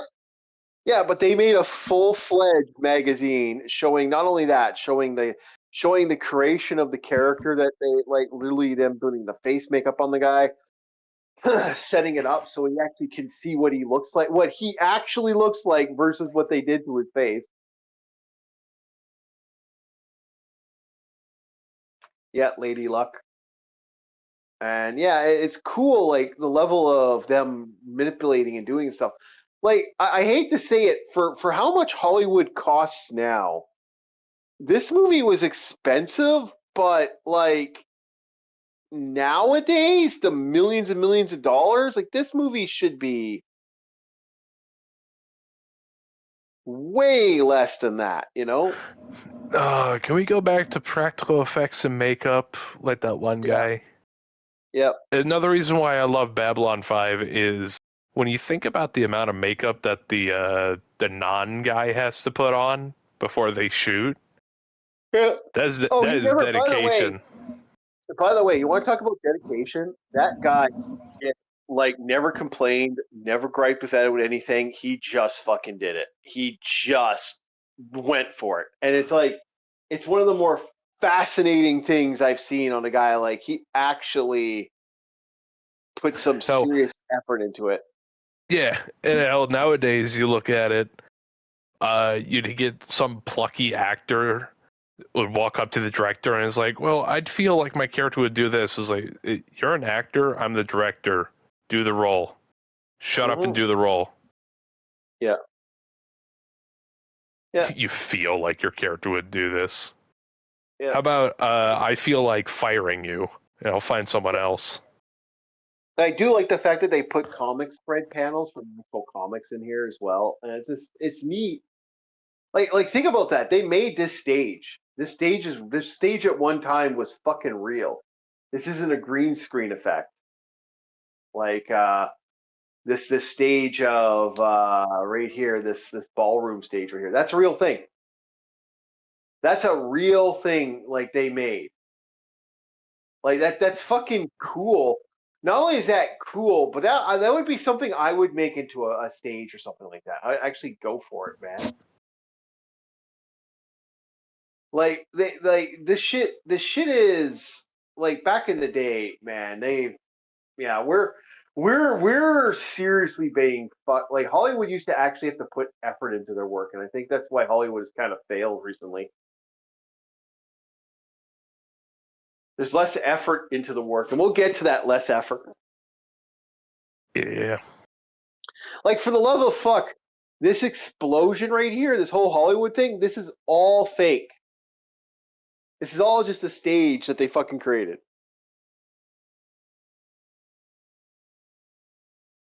It's not even to actual size. That's the amusing thing. It's like that's fucking cool.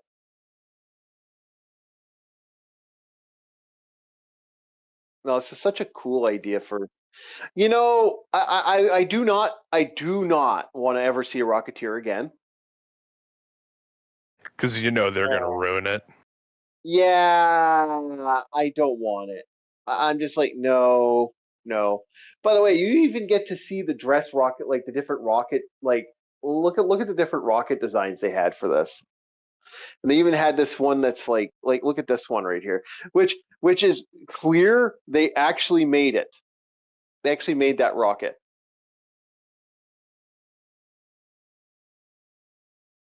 Damn. I know, right? They had different concepts for different jetpacks. Yep.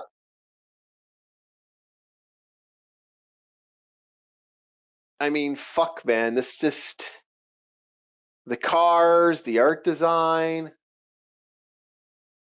and there's your Rocketeer, man. Like, and they had 3D glasses back in the day for this. This is no. Like I said, think about this. Like they used to do this back in the day. They don't do this anymore. Like, you don't get a fucking magazine like this.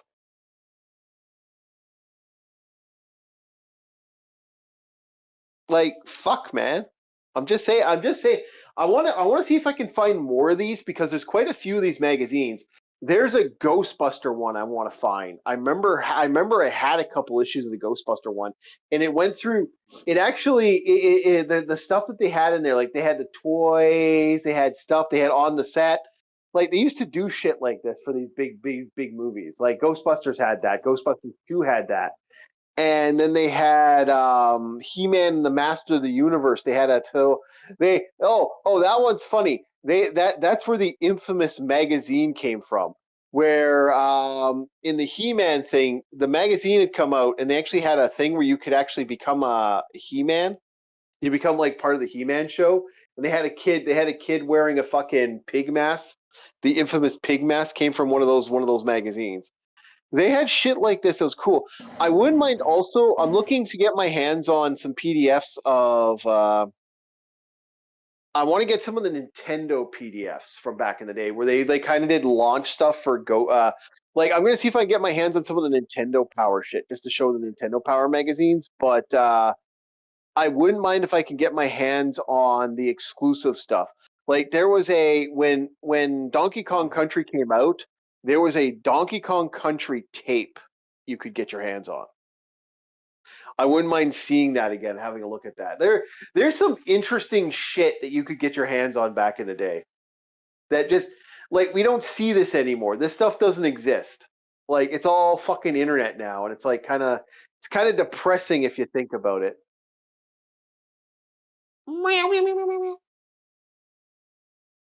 It is, right? Like I can't be the only one thinking it's depressing. I can't be. Yeah, you said something about He-Man and a pig mask, and you lost me there. I was more focused on looking at the Rocketeer because he looked cool. Okay. Well, speaking about interesting stuff, let's check out a brand new game that just came out today. Farlands, out now. As opposed to Close Lands. Yeah. Or Dying Lands. We don't want to. Close Ocean. We don't want to go to Dying Land. So let's start off the space game. Space Stardew Valley. Bob, space. Wait, isn't that also the one with the good-looking waifus? I don't know. Do you think this is a good-looking waifu to you? First, we gotta get there. Yeah. Green and blue. I'm a little mad because there's not enough actual, like, I wish you could do some more customization, but okay. Alright, let's go. Let's go with this game. Let's get this off the ground. Farlands, let's go. Let's see if this is going to be my next cocaine drip for a farming sim for the next couple months. Until the new update. Yeah, until the new update of Stardew Valley finally comes out.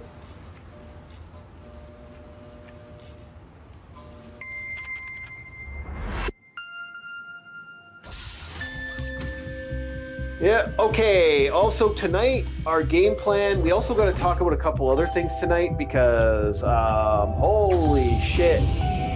But we're going to let this play first.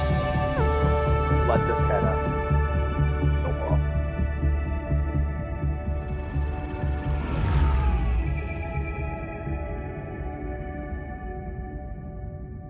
Alrighty.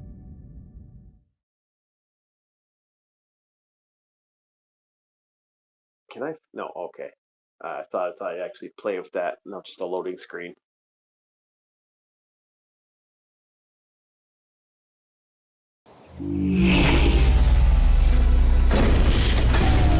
Oh, here we go.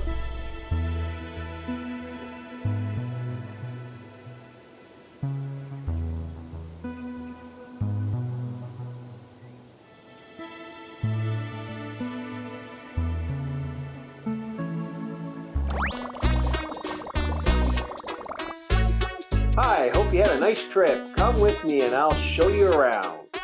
Okay.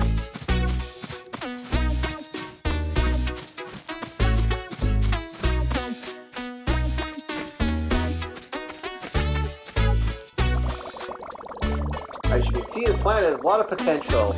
At the price which is... Oh, you get a whole planet? Oh, that's going to be fun.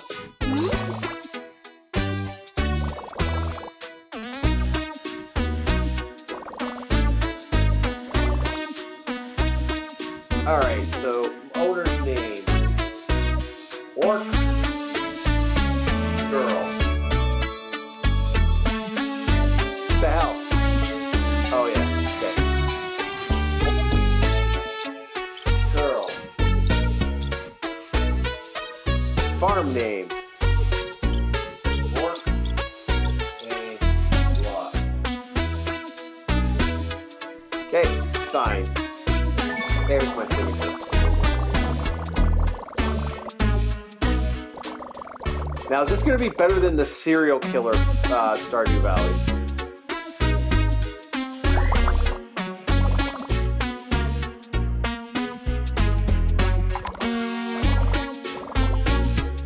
So yes, I bought a planet. I wonder how big this game is, actually, if that's the case. Are we going to have like a massive map, or is it just very small?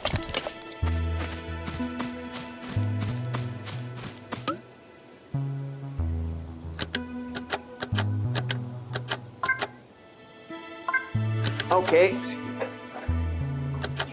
Okay, so you got... Okay. Let's see what's in here. Got toolkit and 200 credits. Yay! All right, so back to the main topic today. Sorry about that, Bob. I had to have a little fun starting off. Okay, so back to the main topic. So your thoughts on the fun that is Supergirl being so hated, it's down 1,000 places are about to basically close their door, and Supergirl might hit the Amazon Prime market and other markets super fast. I've seen 1,000 actual theaters are getting rid of Supergirl. Well, damn. Yeah.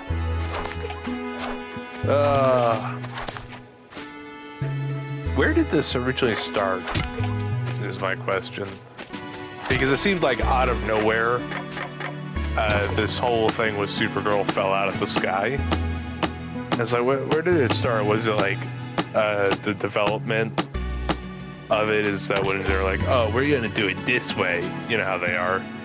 We're gonna do it this way and tell this story and blah. Well, okay, theory goes that James Gunn doesn't want to do all this. Like, James Gunn gets kicked out of Marvel,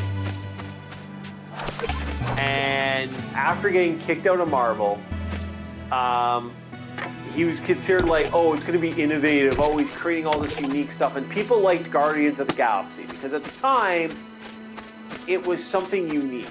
And it was a lot of Guardians of the Galaxy is basically, let's be honest, a lot of Guardians of the Galaxy is, you know, remember this movie? I remember. That's what a lot of this is. Yeah. Guardians of the Galaxy. Yeah, it was kind of that. You know, Chief, after the gameplay you saw today, you know I'd make a better Groot. Yep. But that was what it was. That was the idea. That was the thought process. Remember this? And James Gunn's really good at hitting that nostalgia boner. And that's what right in the boner. Yeah. Yeah, that's how he played it. And he played it good. Great role, like, honestly. Not gonna hate on James Gunn being a fucking master. And I do mean a master of legitimately playing that nostalgia boner. And that's the problem. A lot of people, like, so he got stuck with Superman Which, let's be honest, James Gunn does not want to make Superman. James Gunn does not like Superman. The reason James Gunn does not like Superman and all these other entities is because that he's more of a, well, I want to talk about the weird, other stuff. Like, he wants to be that, iconic guy, like this Green Lantern stuff and all that other fun stuff. I got a robot cat. Cool.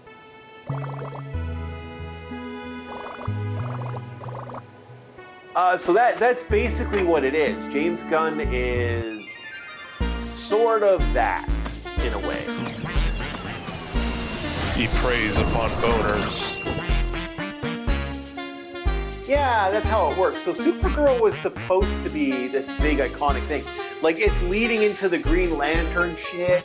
It's leading into other things that he's doing, because the idea was we're going to let James Gunn run wild with the universe, but he just has to make certain things. Yeah. And that's the problem. He has no interest in Superman. To the point, like, when people ask, what's Superman's middle name, he doesn't know. What is Superman's middle name? Joseph. Oh. Okay. Clark Joseph. There you go. Never knew that. Yeah. But then again, I also am not making a multi-million-dollar product based upon a certain material of something I do not know about. Yeah, I'm of the belief that if you're gonna make something, you better have a rough idea.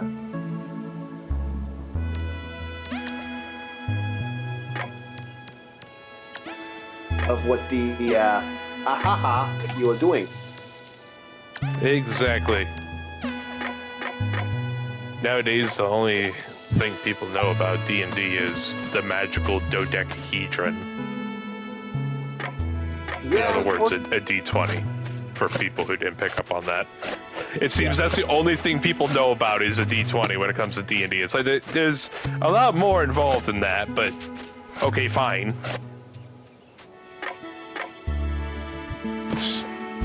Yeah, exactly. I get what you're saying. I agree. Yeah, they like preying on our member berries and the sanctity of nerddom. I mean, hell, when in Stranger Things they call this entity from another realm Vecna, it's just like, okay, yeah, they don't know what the fuck they're talking about. Alright, because the Upside Down is not Ravenloft. No, it's not. But it's a fun. It's the idea of manipulating the scenario, and it works. Like, goddamn, there's an entire scene where the kids are pretending to be Ghostbusters. I don't know if you ever in the first season of that, and it's basically it's actually a very long scene where they're just fucking around with Ghostbuster things, and like they even play that. They actually play that. Okay. And the whole point is they're the member berries, man. It's all about the member berries. Disgusting.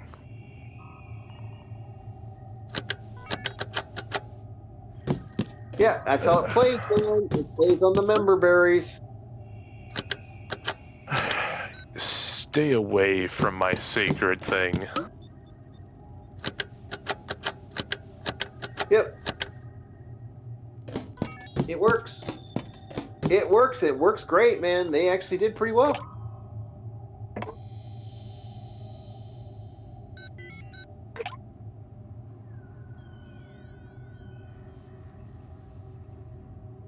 But that's how they manipulate. That's how they manipulate you, boys. They like to play the manipulation game.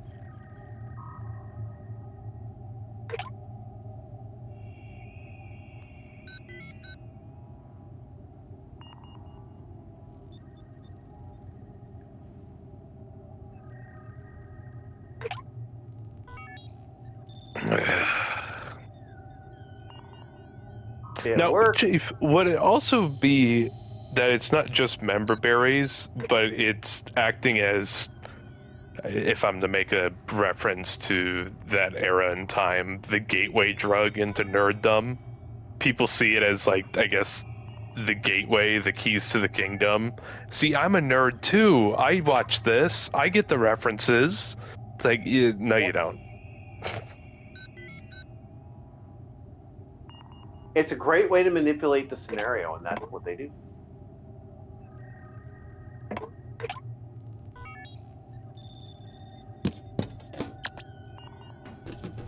And that's the cleverness of it. That is the cleverness of it. They play the cards really well.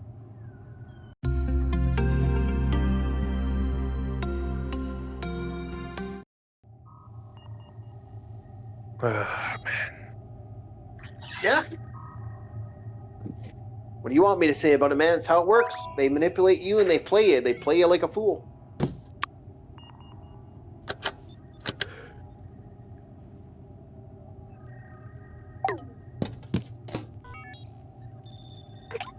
How do I process this shit? Can I? Oh, well. I'll figure it out later. But no, that's how they play people. That's how they manipulate the game. And the game works. Like, people fall for it all the fucking time. Like, and that's what James Gunn did with Supergirl. And Supergirl, the problem is people are done. People are so fed the fuck up with this shit. I've never seen people being so done with Hollywood's bullshit.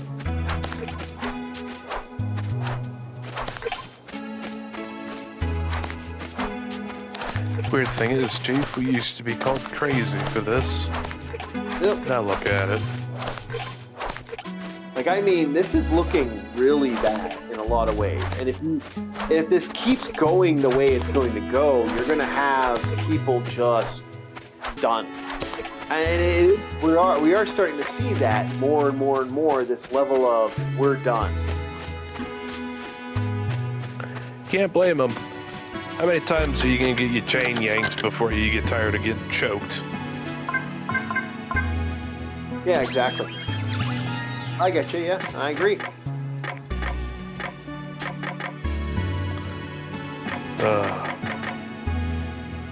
Still thinking back is,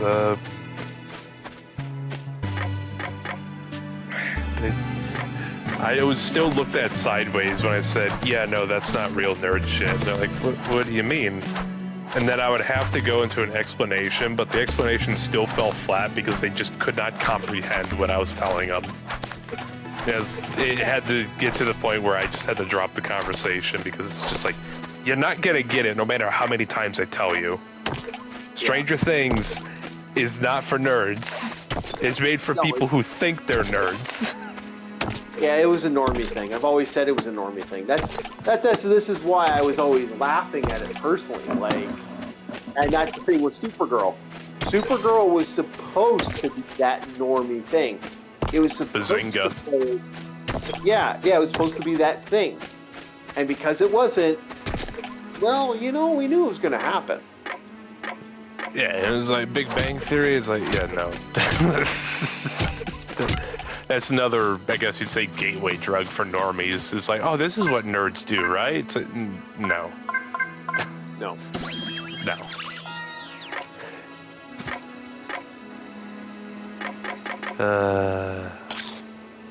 Yeah, about the act. Why are we the whipping horse? You ever wonder that, Chief?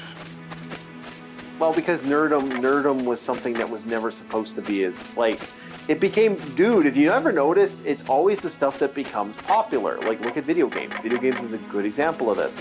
Video games became popular. Now, all of a sudden, like, look at the, we went from games, you know, being made on a shoestring budget, like a true shoestring budget, not making that much cash at all. And like, yeah, they made money, but it's like, yeah, but when they started making like big bucks and everyone was a grandmother's paying for it, like, I used to remember when getting a console was dirt fucking cheap, man. Now they're about as expensive as a fucking brand new computer, for fuck's sake. Yeah, especially if the PS6 is going for the 1K that it's been presented to. Yeah, 1K without a fucking without a no disk drive. no this drive, no this, no that. It's like, yeah, everyone's gonna love this shit. I'm tired of being the show pony. Stop hitting me with the riding crop. I'm tired of this. Yeah, I'm less of a pony. I'm more of an ass.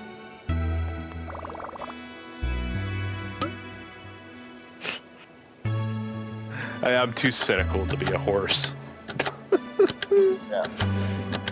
Yeah. You know, Chief, it was the same thing with, remember they get you to read Animal Farm for, you know, literacy, usually English or some sort of reading class, so you can understand what happened with Stalin in kind of a different format for kids to understand. Everyone's equal, but some are more equal than others. Yeah. And then that slow little change. And nowadays, what was that trailer of Animal Farm that was hitting around? It's like, it's as if the directors completely missed the point, either through their own ignorance, or they purposely tried to twist the value of the book. A little A, a little B. I agree. I think it is both. I think they are trying to change, make Animal Farm, you know, they're trying to make communism seem like a good thing. I still think that's I still to this day think that's a fucking psyop, by the way. Oh, like it's not, it was never a real movie that was bound to come out? I think it was because Angel Studios came out with that. I think it was in time. I think Angel Studios was designed to like manipulate that scenario so they could legitimately be like, oh, you know,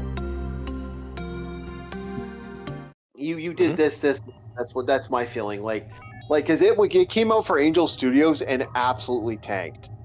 And everyone was like, what the fuck was this movie? And why the fuck did Angel Studios come out with it?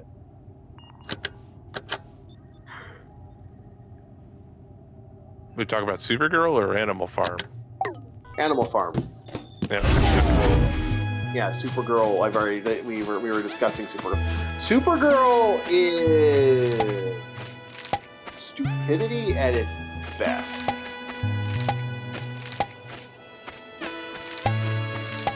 I can't help but laugh at what they did with Supergirl, because Supergirl is just like, wow, really?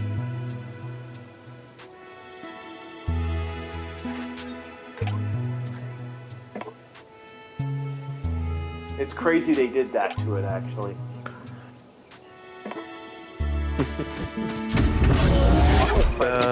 We had the second coming of Morbius. Yep. It's super time for... Oh god, how do we work that out? Morphing time. Well, yeah, I know it's Morbin time, but it's like, how do we do it for Supergirl? It's stupid time. Drinking hour. What's the It's Krypton time. Yeah, crappy time. There we go. Yeah, it's Krypton time.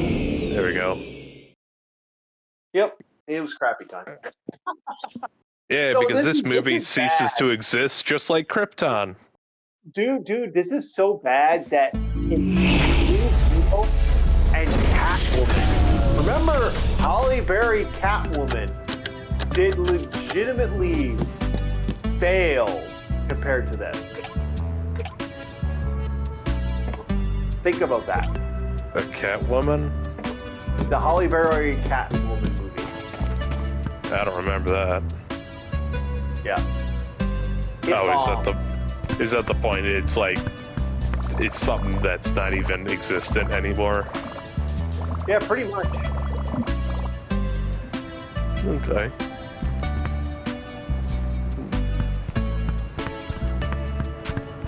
You'll have to forgive me, Chief. I'm slightly drifting. I gotcha. Oh, we're almost done, Bob. I'm trying to stick with it, you know, but it's just like, yep, I'm drifting. Try to get back to center. Yeah, dude, Blue Beetle, Catwoman, and I think Black Adam, all these failures. Yeah.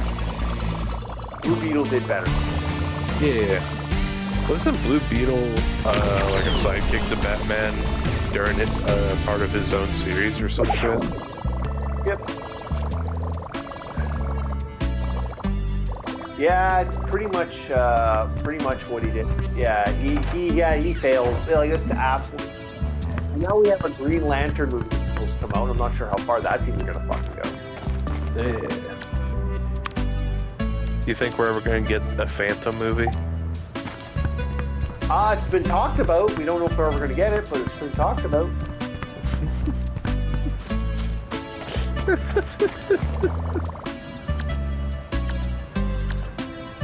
The Mighty Morphin Phantom. If they ever do a Phantom movie, please, I understand the costume's iconic. Just at least have the hood match up with the top part of the mask so it kind of looks like a luchador mask. I don't need to see this guy's, you know, absolute landing strip of a forehead. Yeah, we'll see, but I don't even know. Like I said, we talked about that a while ago. We'll see what happens. So apparently, we bought a planet that's supposed to be destroyed. Okay. That Yeah. sucks. Ugh. Don't let it get destroyed. Yeah, I'm trying to. However hard you're working, work harder. Yep, exactly. Green alien women. Yep, gotta go green alien woman.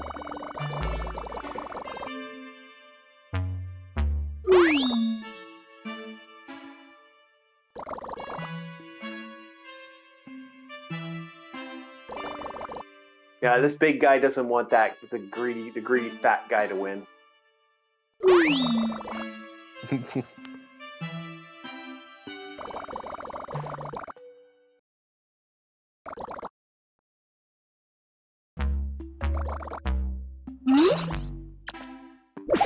Sure, I'll help you.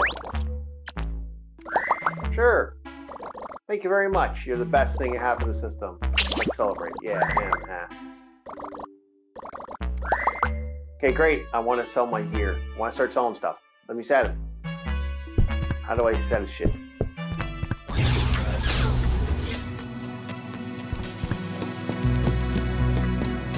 Oh, what the hell?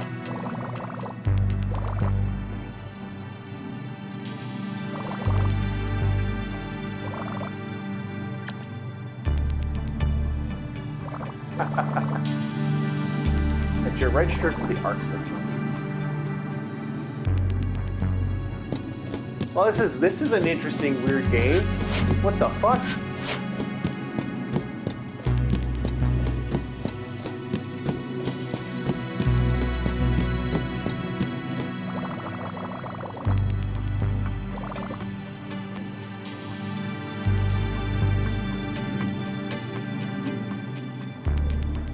Oh wow, it's a lot of items.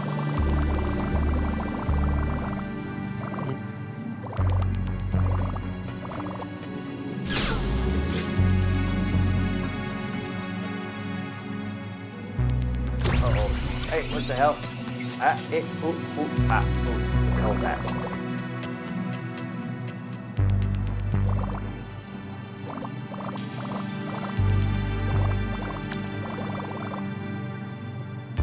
Okay, so I have to collect things. How do I do that?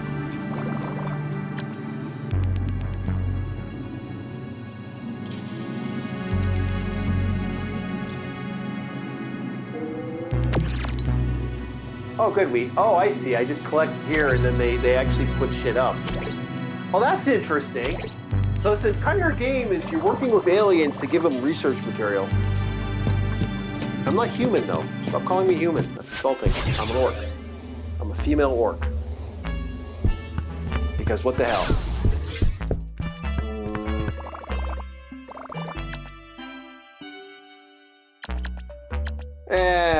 Let's not do that. We don't have any skills yet. We'll max out our skills later.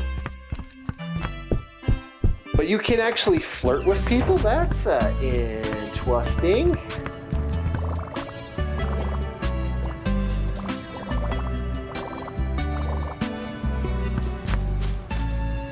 I got a conclusion and I'm sleepy. Yeah, no shit.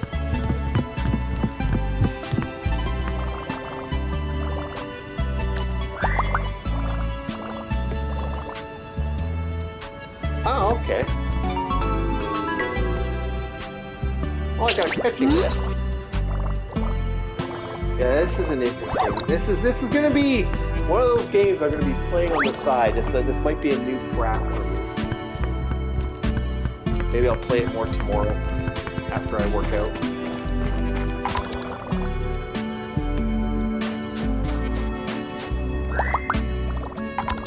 Because I've been looking for a new crap. Stardew Valley, their updates haven't happened yet, so they haven't had any new crap yet. Need my farming crack? Where's my farming crack? Uh-oh. He's looking for stuff.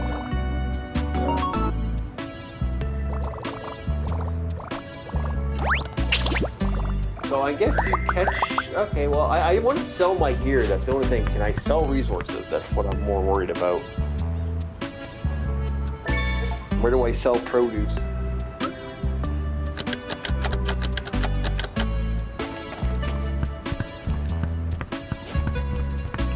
Can I sell produce to these guys, or is that just? Oh, there's just a. Oh, there's a goth girl here. Gotta talk to the goth. Let's just chat.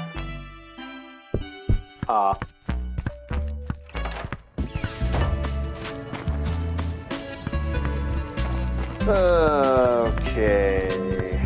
We got, okay, so here's the, so I found the area to make your robot stuff. I found the forge. There's your forge. Now, where's our sell the gear for resources so I can buy stuff? I need cash.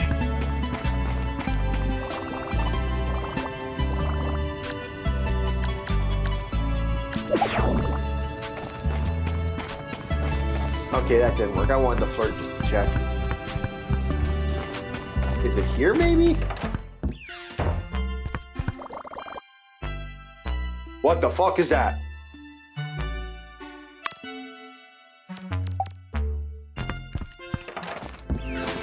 Somebody had an idea of something. Yikes.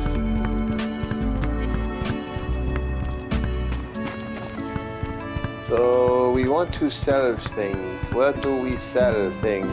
Things sell over here?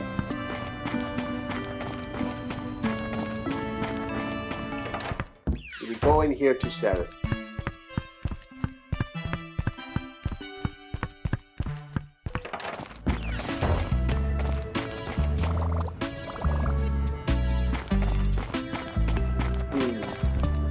I'll have to figure this out. Otherwise, the music's pretty good from what I can hear. It actually sounds like a pretty solid music beat.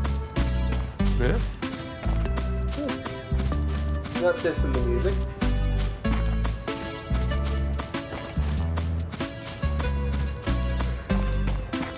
But I would like to sell gear. So far, I can't seem to. There's not a place I can sell resources. I can find anyway. I know it's an alien that will give you resources, but not what I want. I want to sell something. I got all this grass, all this other crap I can't use. Why can't I sell it?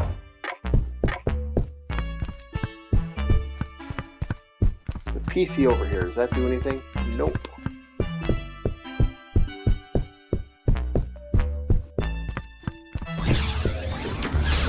Do they sell, can I sell resources? There's this alien right here.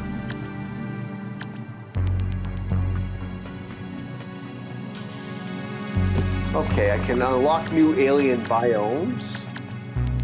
Is there anything else I can make a donation to? Nope. What about this guy? Does he... Nope. Okay, so that doesn't do that.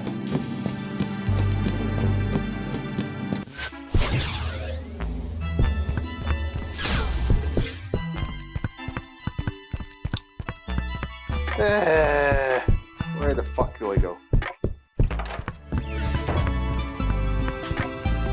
It's a little like harder than Stardew. Because Stardew, you just like, okay, you got your gear, you got your equipment, and you go.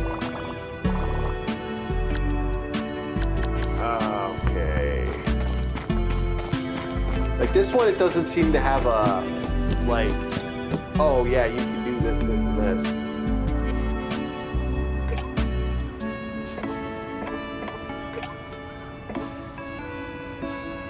That's why I'm kind of like,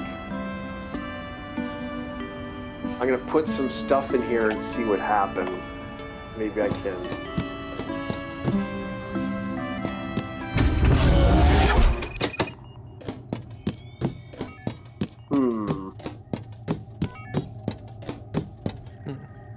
Yeah. Yeah, we're at that point, aren't we? We're like, okay. we're at I don't know what I'm doing here. So this will be one of those moments, won't it? But I will figure this out. Oh yes, I will figure this out.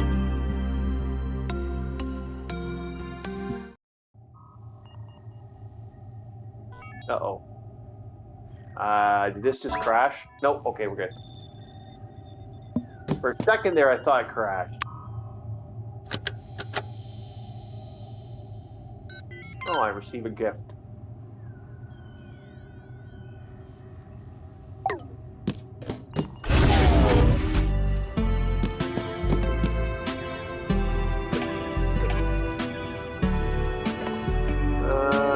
Let's see here. So I know there's a crafting site, but that doesn't do much for me. I wonder if there's a place I can sell stuff to, though. Well, that's kind of neat. You actually do get to see all the other ships and stuff that exist. Oh, I can even see bugs right now. Okay, cool.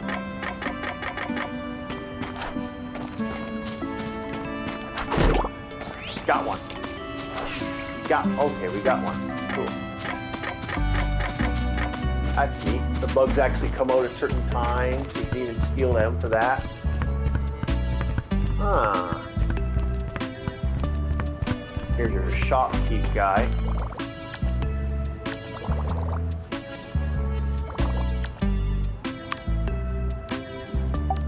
Nope.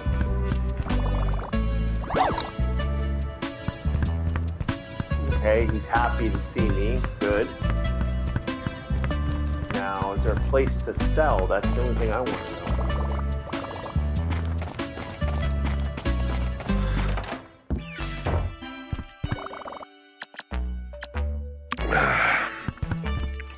What's up, Bob? You got something? I don't know. You want to talk? I was just moving the lay down. Bob, stay up. You got another hour. Another half hour. Another half hour. Get up. I don't know what you're talking about. Get your ass up. Get your ass going. So we could do what is it, like a sleep You stream? want to talk about the That'd be waifu stuff? You want to talk about that waifu stuff you kept bugging me about? Oh yeah, the inflation of waifus, also known as hoflation. Yeah, the hoflation. Well, let's talk about the hoflation of waifus. Basic ground concept is back in, what did you say, about maybe 90s, early 2000s, people would be dedicated to their one waifu, you know? The one and done. The holy grail. I mean, hell, some motherfucker got married to a plushie of Hatsune Miku. He didn't marry just the plushie, he married more so the concept of the character. I mean, hey, more power to him. But, I mean, I guess he's stronger in his own delusion. I'll let him have it.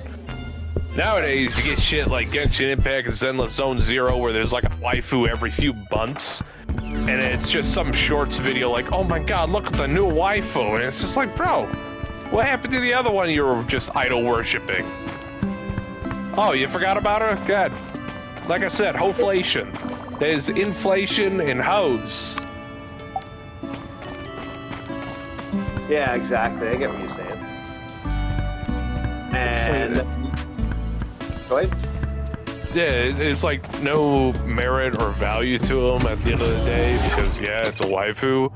But when you think about it, with how hop, skip, and jump people are, it's just like, yeah, no wonder nobody can hold on to a relationship if this is how they treat fake people. Imagine how they treat real people. Holy shit.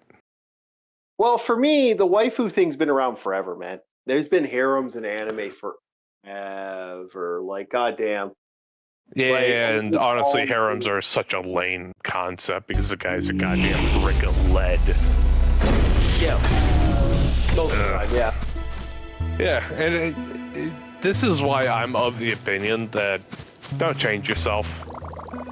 It's one thing to say, hey, don't change yourself just for the sake of another person, but I am saying, like, genuinely, don't change yourself because there are some things that are just set in stone, even if it's not written. Because no matter which side of the aisle you go to, guy or gal, they'll tell you some sort of advice, it won't fucking matter. Yep. This isn't me just being, you know, some negative Nancy over here. This is me being a realist. You ever wonder why Cindy Lou decided to go with the fucking crack dealer? Well, for some reason, her brain was just wired to go with that fucking guy, and no matter what you tell her, she's still gonna go with him. Yeah, I don't know. My feeling towards this has always been the same way. It's kind of the laugh of society in a nutshell. Like we will run into this all the time. Like society loves to have the weirdness of playing and manipulating the surroundings. I hate it. They like to pretend that they have control, but it's like, I'm still of the opinion that people are just wired. You have the things you like, and there's still that chance that you'll never run into it in your lifetime. You know, that one golden individual, the soulmate, so to speak. I guess waifus are that false comfort you have of everybody goes after the block of lead guy, even though he doesn't produce anything of value. It's weird how that is. I don't think it's that, but you know, you're not in particularly wrong about the weirdness of society and how society will do weird shit like that. This isn't something that we haven't unseen over the years. Something actually we will constantly see. Waifu bait has been a fun little thing in society forever. Like, especially in anime. If we're talking anime, waifu bait, Jesus fuck that. When has waifu. What do you call that? It's a maneuver whenever you go to clubs or parties, you already have a woman on your arm, that way other women get interested. Is that called, like, hot seating or some shit? I can't remember. I know what you're talking about, though. Yeah, it's like a genuine tactic. And I think that's why people get into the shipping culture and the waifu shit, because if one waifu likes the guy, the next waifu likes the guy, third waifu likes the guy, all of a sudden now you got flesh and blood people liking the guy. Why? Oh, they don't know. It's just because the other waifus like him. They can't give you an actual rhyme or reason. They're like, oh, I don't know, he's cute. No, it's because the other ones are actually interested, and that's competition. Let's be real, girl, okay? Don't worry, I got the same with some other people. I don't know if it's like that, personally, but I have, You've seen it. Oh, I've seen it, but I've dealt with that, too, like... Then again, I've also dealt with a very, what would you say, fanatical fujoshis. Yeah. I've been amongst fanatics. They will say, they're like, hey, what do you think of this ship? And it is the most obscene shit you have ever laid eyes upon. You would have thought, I don't know, Nyarlathotep thought that was a fun joke. No, apparently Nyarlathotep had nothing to do with it. She thought of that on her own. You know, it's bad when the Eldritch God actually has to look back at you and it's like, she did what? Yeah. I'm not of the opinion that this stuff doesn't exist the way you're describing it, but I'm not of the opinion that this is as bad as you're portraying it. Like, it's not... Hey, I need to put a fire under my own ass or else I'm going to be falling asleep on the couch, okay now? I got you. I can just make you mad and talk about the Well, see, the problem is, what do we have to talk about that isn't going to be laugh out loud stupid at this point? Like, I mean, the Christopher, they're trying to sell the Odyssey as a big thing, and it's like, I don't know. What else could we talk about that isn't going to be laugh out loud stupid? Yeah, I don't know, because even your hairline's added to that list. What hair? Haha. Fuck you, I'm bald. My point still stands. Your hairline's at the back of your fucking neck. Well, yeah, but you know. No, it is kind of amusing though, as a whole, that yeah, the waifu thing's been around since the '80s. I think it really has been around since. Like I remember that being a thing back then, even like shit. Like we're still seeing it to this day.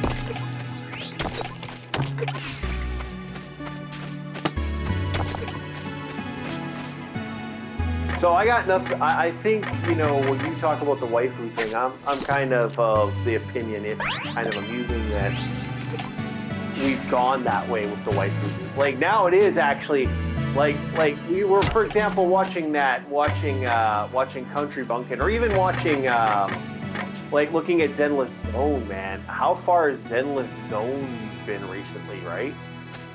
Mm-hmm. You know, maybe that's also the thing I'll never comprehend as a Westerner. Oh, I forgot to ask Captain if he knows anything about it. The idol culture. Never grasped that.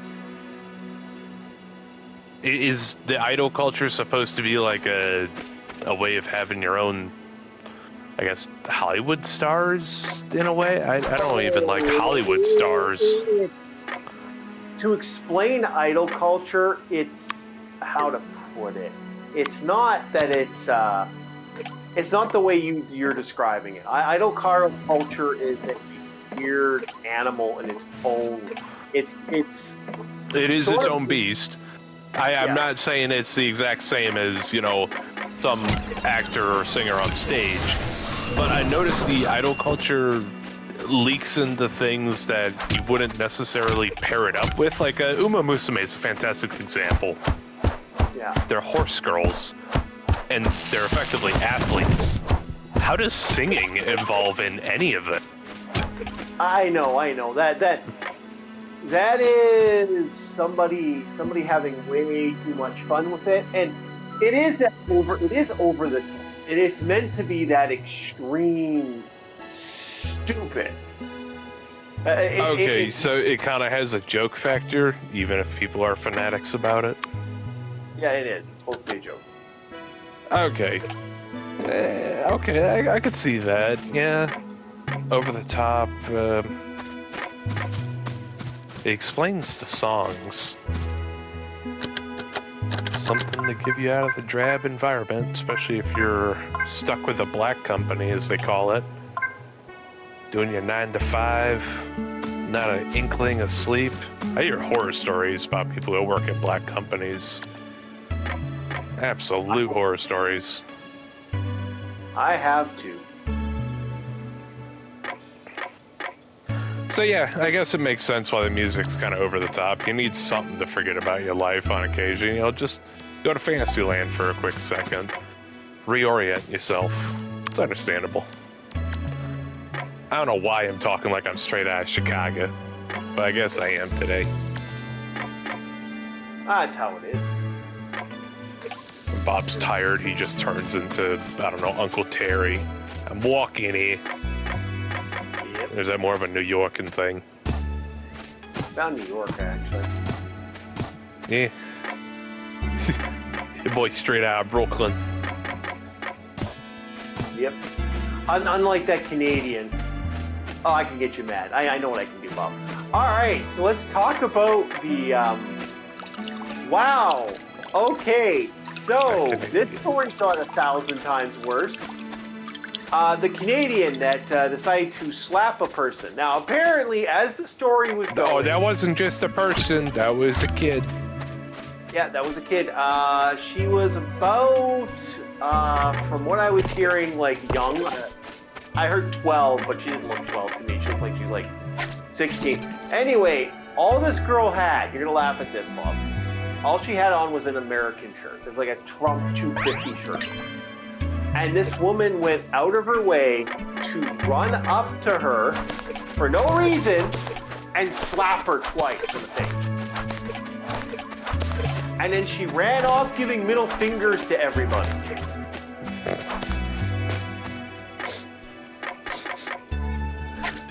The prime Canadian specimen running off.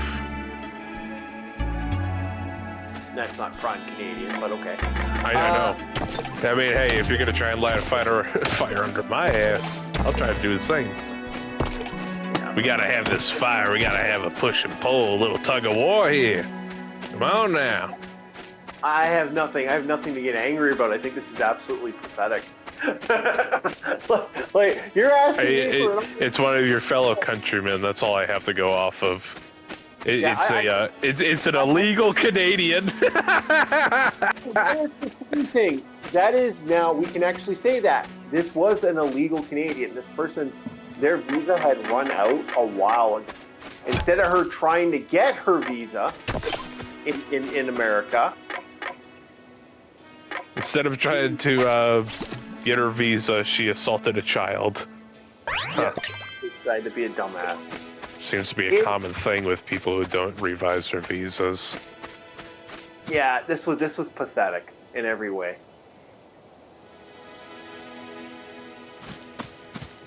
And also, why over clothing? Yeah, it was just over a shirt. See, I don't give a fuck if you know Cougar Edgel over there is wearing his uniform from the 1940s. I don't give a fuck. I ain't gonna slap the old guy. It's like, okay, well, that's his choice. Who gives a shit? But that's why she went after this person. It wasn't like everyone said it was an ice shirt. It's not an ice shirt. And she just walked up and smacked her in the face. No rhyme, just ran up and did it. Now, Chief, I know we're blind motherfuckers. You know, we both wear glasses. You wear glasses sometimes for reading. I wear glasses because I'm blind as shit.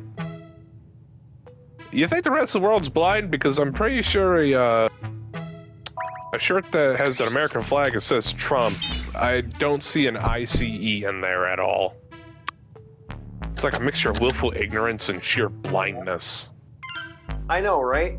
Are we gonna have to include mandatory eye tests for most people?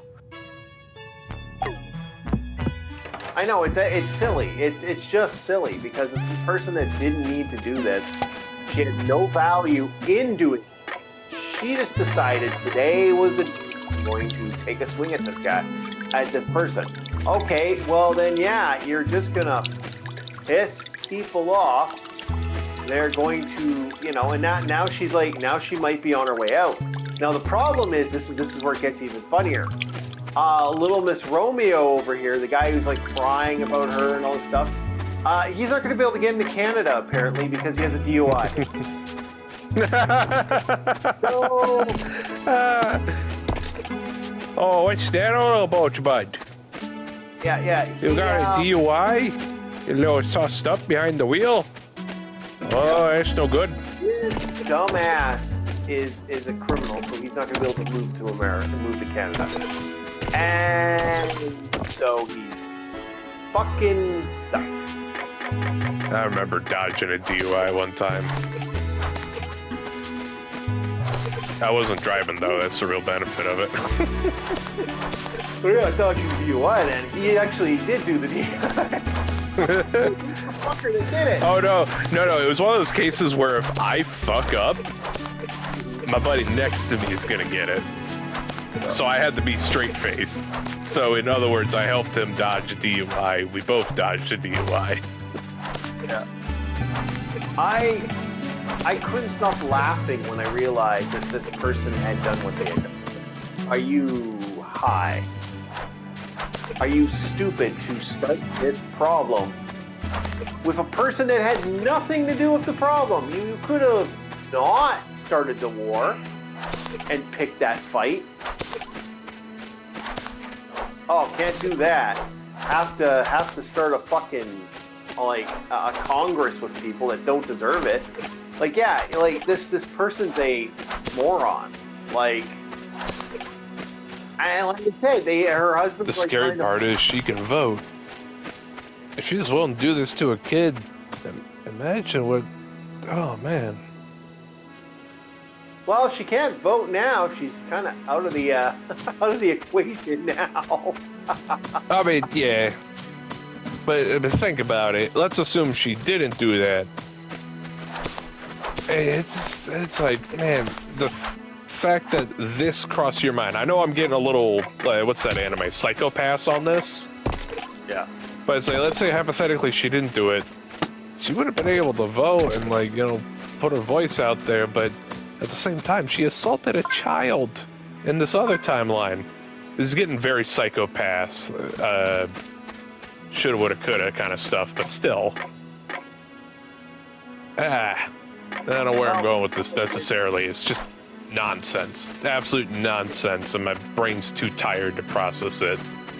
I'm starting to be an old man, and it's like, it's stupid. It is stupid. That's why I kind of find it funny. I mean, you really have to be, you know, picking a fight with people for no reason. It's like, well, geez, I wonder what the end result was going to be once you did that. Oh, well, so even with people who have one foot in the grave, don't be doing that. I'm not talking old. I'm talking like they're already in trouble for one thing. Is like the last thing you want to do if you're smart is extend the sentence. Yeah, exactly. You don't want to pick that fight and get people to, like it's getting someone's attention is the problem. You don't want to get someone's attention. The more you get someone's attention, the worse it's going to get for you. So the great plan is don't ever pick a fight. Let them kind of live their lives, and then you don't have to worry about the drama. Yeah, she probably would have been home free, I guarantee it, if she didn't hit the kid. Yeah. Because if your visa was expired for oh so long and they haven't come a knocking yet, you're probably in the clear for a bit. Yeah. Now she's gonna get deported, and like I said, they're gonna lose their. It's like, congratulations, you lost the person you love because of your stupidity. Yeah, marriage does not make you a citizen. Being born here makes you a citizen. That's the only guarantee you have. Yep. Other than that, you gotta take a test. And the Pledge of Fealty as well, if you want to become a U.S. citizen. And that's probably why the person didn't do that, because they had to do a pledge of fealty. Or they're so low IQ that they assaulted a child, so you know they ain't gonna pass the test. Yeah, there's that too. I might say, a tendency towards violence is shown to have not only narcissistic personality disorder, but a sign of low IQ. Yeah. I hope she will be happy making big rock, small rock. The scary thing is, I don't think she's going to be making big rock, small rock. I think she's going to be making no rock. And yeah, no, that was. She's going to be making sweaters and scarves. Farlands. And we should have a cat pop up right now going in your face. Thank you very much, everybody. We're going to call it for tonight because Bob's going to fall asleep. I can go to bed now? Yeah, Bob can go to bed, bye. Man.